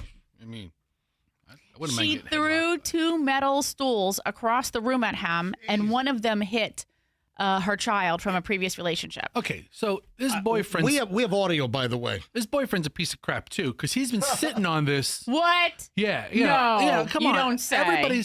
I don't see why ABC can't come out and say, yeah, she's a disaster. Here's the show. Here's the thing. They already knew about the video because they used this whole incident, this DV incident, back a couple of years ago when the incident happened in 2023. They launched the Secret Lives of Mormon Wives with some of this video. Secret Lives of Mormon Wives. Right. They launched that season. I missed that series. Yeah, I can't believe the Mormon Church is endorsing this show. I know. But they know she's a disaster. Mm-hmm. She should be bulletproof. Everything she puts her life out there. Well, here's what happened. What? He filed last week for a restraining order claiming that she choked him. Great. So now she's violated her probation because I guess those charges that she had back from 2023 when this footage was actually recorded. He must not have provided all of it to, I don't know if it's the state attorney's office or the DA's office out there, because he's been sitting on this, like you're saying, Fester, for all this time. That video dropped, and he filed for their restraining order last week. All right, here's the audio. This is the audio portion of the video where she freaks out, melts down, throwing the chair at the boyfriend. A stool, and it hits this. How old's the kid that was hit? She was 5 at the time. Oh my God! All right, here's the audio. See, Taylor, this is all you do. It's the only thing you know how to do is hurt me. All right, so that's the boyfriend, and of course the chair thrower is Taylor Frankie Paul, the Mormon. Yes. All right, here we go. Hon, you think this is okay? It's not okay. Holy It's okay. I don't give a f. Let me go. Stop. Dude, leave me alone. Oh my gosh. Your daughter is right here. God. Oh my gosh. Oh my. Oh, the 5-year-old's crying now. Oh my God, this is awful. You did this! You. Stop. You're help your daughter. Stop screaming at me. God. Stop, Taylor. You're done. Taylor. You did this. That's it. That is it. No more. You're done. I love her. Yeah, she is done. I think she's over. The show's done. You know what? Dude, What? They're just building up hype for it. Only fans. Nobody was talking about this show. Now everybody's talking about it. They're going to release it over the summer. No, they're not. Yeah, watch. You think so? They come out with it. No, They have a whole season in the can. With the domestic violence, there's no way ABC could put Here's this out the thing now. about these videos, that he shoots and he plays the victim. Right. You don't know what happened before this video was shot. This is a 2 or 3 minute clip of him being like, "You're out of control." You don't know what he said Sound to like her. a defense attorney for this Taylor Frankie Paul listen, now. That is what she's claiming. She needs one. She is claiming that there was some mental abuse and maybe some physical abuse. And she also, I saw an interview that she did trying to explain this situation, that she had gone out, that she had a chemical pregnancy, which means, you were pregnant, but very quickly became not pregnant, that she went out with some friends. She did have something to drink that night. He picked her up and brought her home. He was mad that she was drinking, something to that effect. And that's how this fight got escalated into this situation. He says a couple of trigger words. She goes off the deep end. Now he's videotaping like, "Stop it. You're out of control." And maybe Allison knows, maybe you know from watching it with Allison, I read that the Secret Lives of Mormon Wives, they used to fly him in to bring him to the set for this like uncomfortable chaos because he would create drama with her on the set. They're all in on it. And so now everybody's like pointing the fingers at ABC saying, you know what, you get what you deserve. They're saying in light of this previously unseen video. This would be the #1 Bachelorette if it releases in a month. Probably. Because people are going to talk about it. Now there's interest in it. We had no interest in talking about the Bachelorette. No. We'll talk about every stinking episode if it's, saucy. And what about the dude that she ended up picking? What does he think? Yeah, where's he? I know. Yeah. Where is he? Well, did I read somewhere that some people are thinking about suing? Yeah, they're thinking about suing because you know what? Who? Some of the contestants on the show, because do you understand how the show works? That like there's 12 contestants, Fester, like guys that have lined up to try to like connect with her. I think there's like 40 contestants at first, and each week he has to pare down and give out roses and the This is ABC. So she pared it down. This is ABC. Yes. And so the guys who were contestants, they put their lives on hold. Maybe they took other jobs or didn't Lost take other jobs jobs, right? Because they thought they were going to get some exposure with this, and now the show is never going to run. Yeah. You know what it's being replaced with? The Love Boat. Reruns of American Idol. Really? Worse than the Love Boat. Oh my God! More Ryan Seacrest? I don't know. Holy crap! I'd rather and- get waterboarded. And Allison's show, The Secret Lives of Mormon Wives, that is also on hold now because of this. It's all going to blow over. It's all entertainment. Right. This It's is all ABC. to an audience that receives it and will process it. And The Secret Lives of Mormon Wives, they lost their collab with Cinnabon. Oh my God! The Secret Lives of Mormon Wives. Cinnabon has dropped their collaboration. Yeah. Bottom Hold line. on. What kind of freaking collaboration did the Secret Lives of Mormon Wives have with Cinnabon? I don't know. This is our double caffeine Cinnabon. Dude. Oh. I don't know, but that was one of the resulting situations for them. But so we don't know if the Secret Lives of Mormon Wives, are they able to continue without her, Fester, or is she like such a drama creator that I'm not into the show. These kind of reality shows, they thrive on chaos. Right. Nobody gets canceled from these shows. Right. So if they don't bring her back, will the show have enough chaos or drama to continue? Oh, look at you, Fester.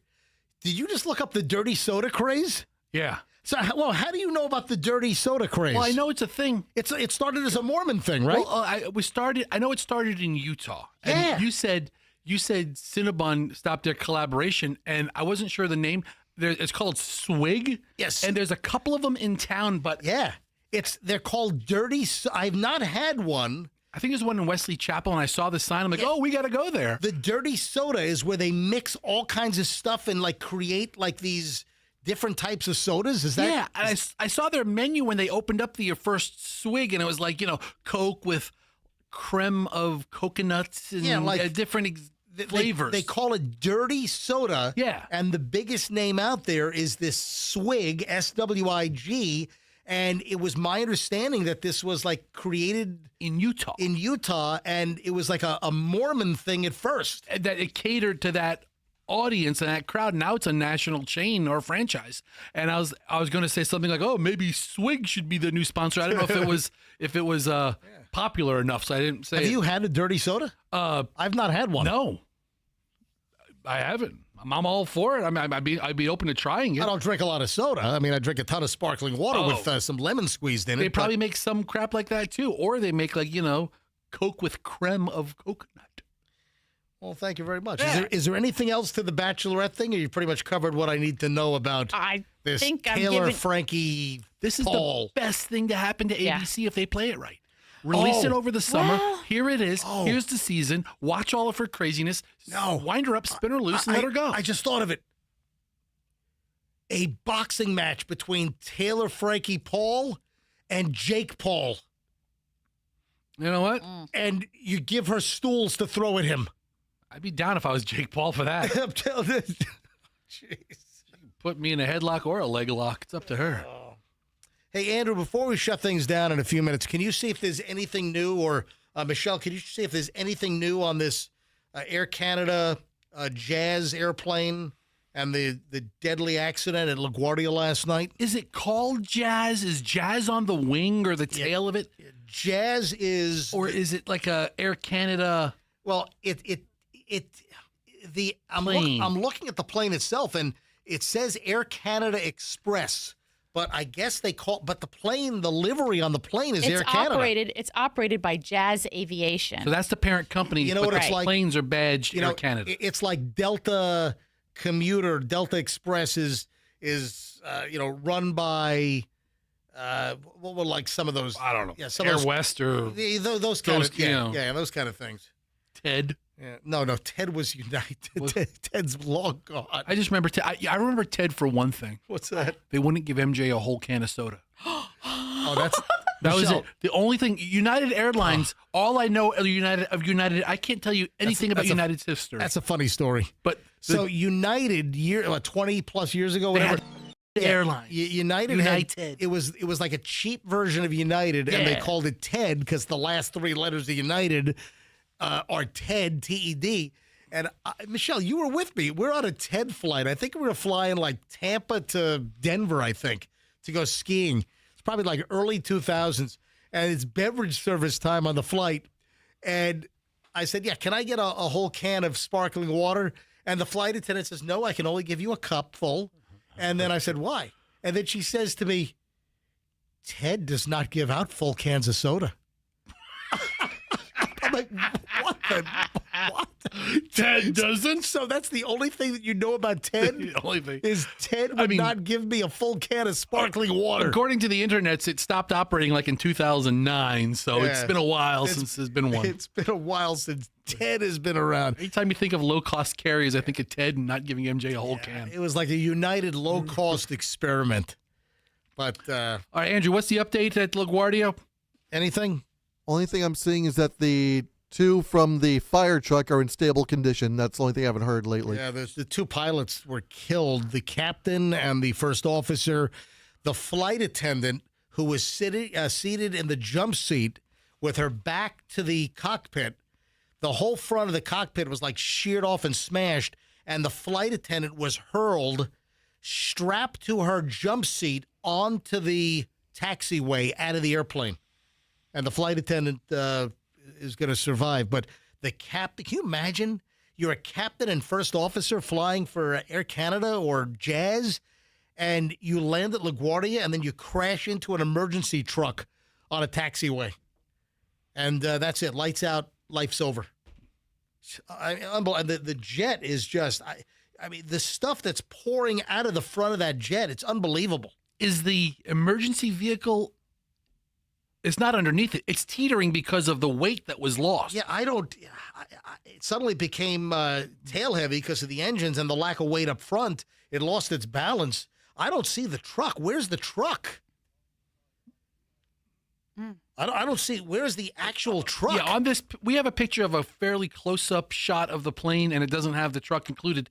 This plane is just like teetering on its back cap. Yeah. You know, the tail wing. Yeah. And it's pointed up like it's a up in seesaw. the air. Yeah, the front of the plane's tilted up in the air. So if the plane did end up in that position after the incident, then how did they evacuate the passengers from the plane? From the wing exits. So the two exits over the wings, they evacuated out of that. You know what, Michelle? It might have hit the vehicle level, and then the weight of the people. There's thousands of pounds of human on the. I mean, there were 72 passengers, but let's say everybody weighs 150 pounds average. Yeah. You know, everybody getting off, then it started to slowly lose its weight balance and then teeter backwards. And I'd like to know, since we've had this conversation in the last couple of weeks, yes, did these passengers, as they were evacuating, grab their bags?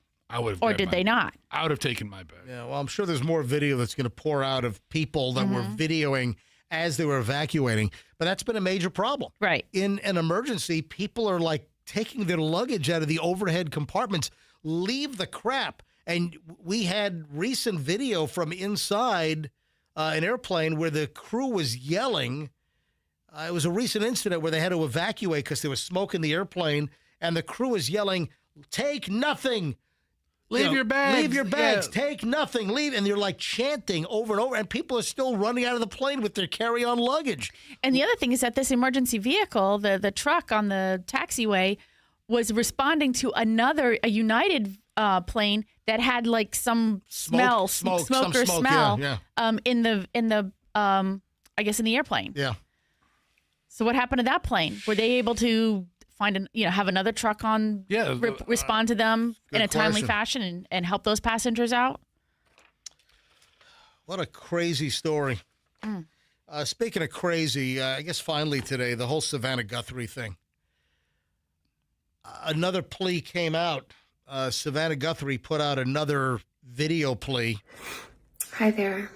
I'm coming on to say it is day 24 since our mom was taken in the dark of night from her bed.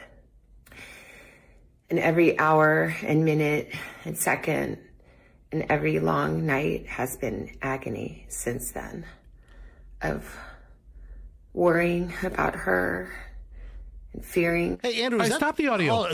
Day 24.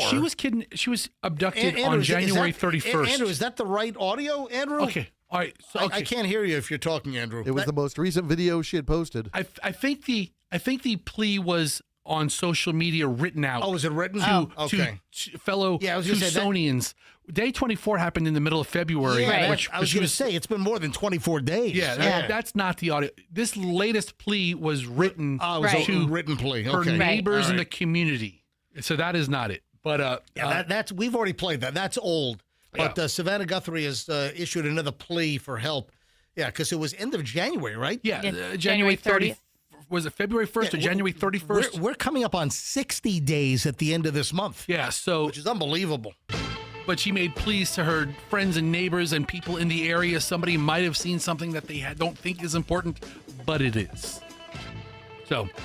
I can't even imagine what. And there are reports that Savannah Guthrie might go back to the Today Show in the next week or two. That'd be amazing. I don't know. It'd be great. I don't know what to say. I don't know what she's doing to handle things. Not knowing what happened to your mother. Is mom alive, dead? I mean, talk about a freaking movie script nightmare that she's living. I can't even imagine it. With that, I think we'll say bye-bye. Pretty good show for the first one back from spring break. A lot of crap going on. I got to like 12% of what I had for today's show. Folks, have a great one. We'll see you back here tomorrow. MJ Morning Show on Q105, 104.7 FM, and let's be careful out there.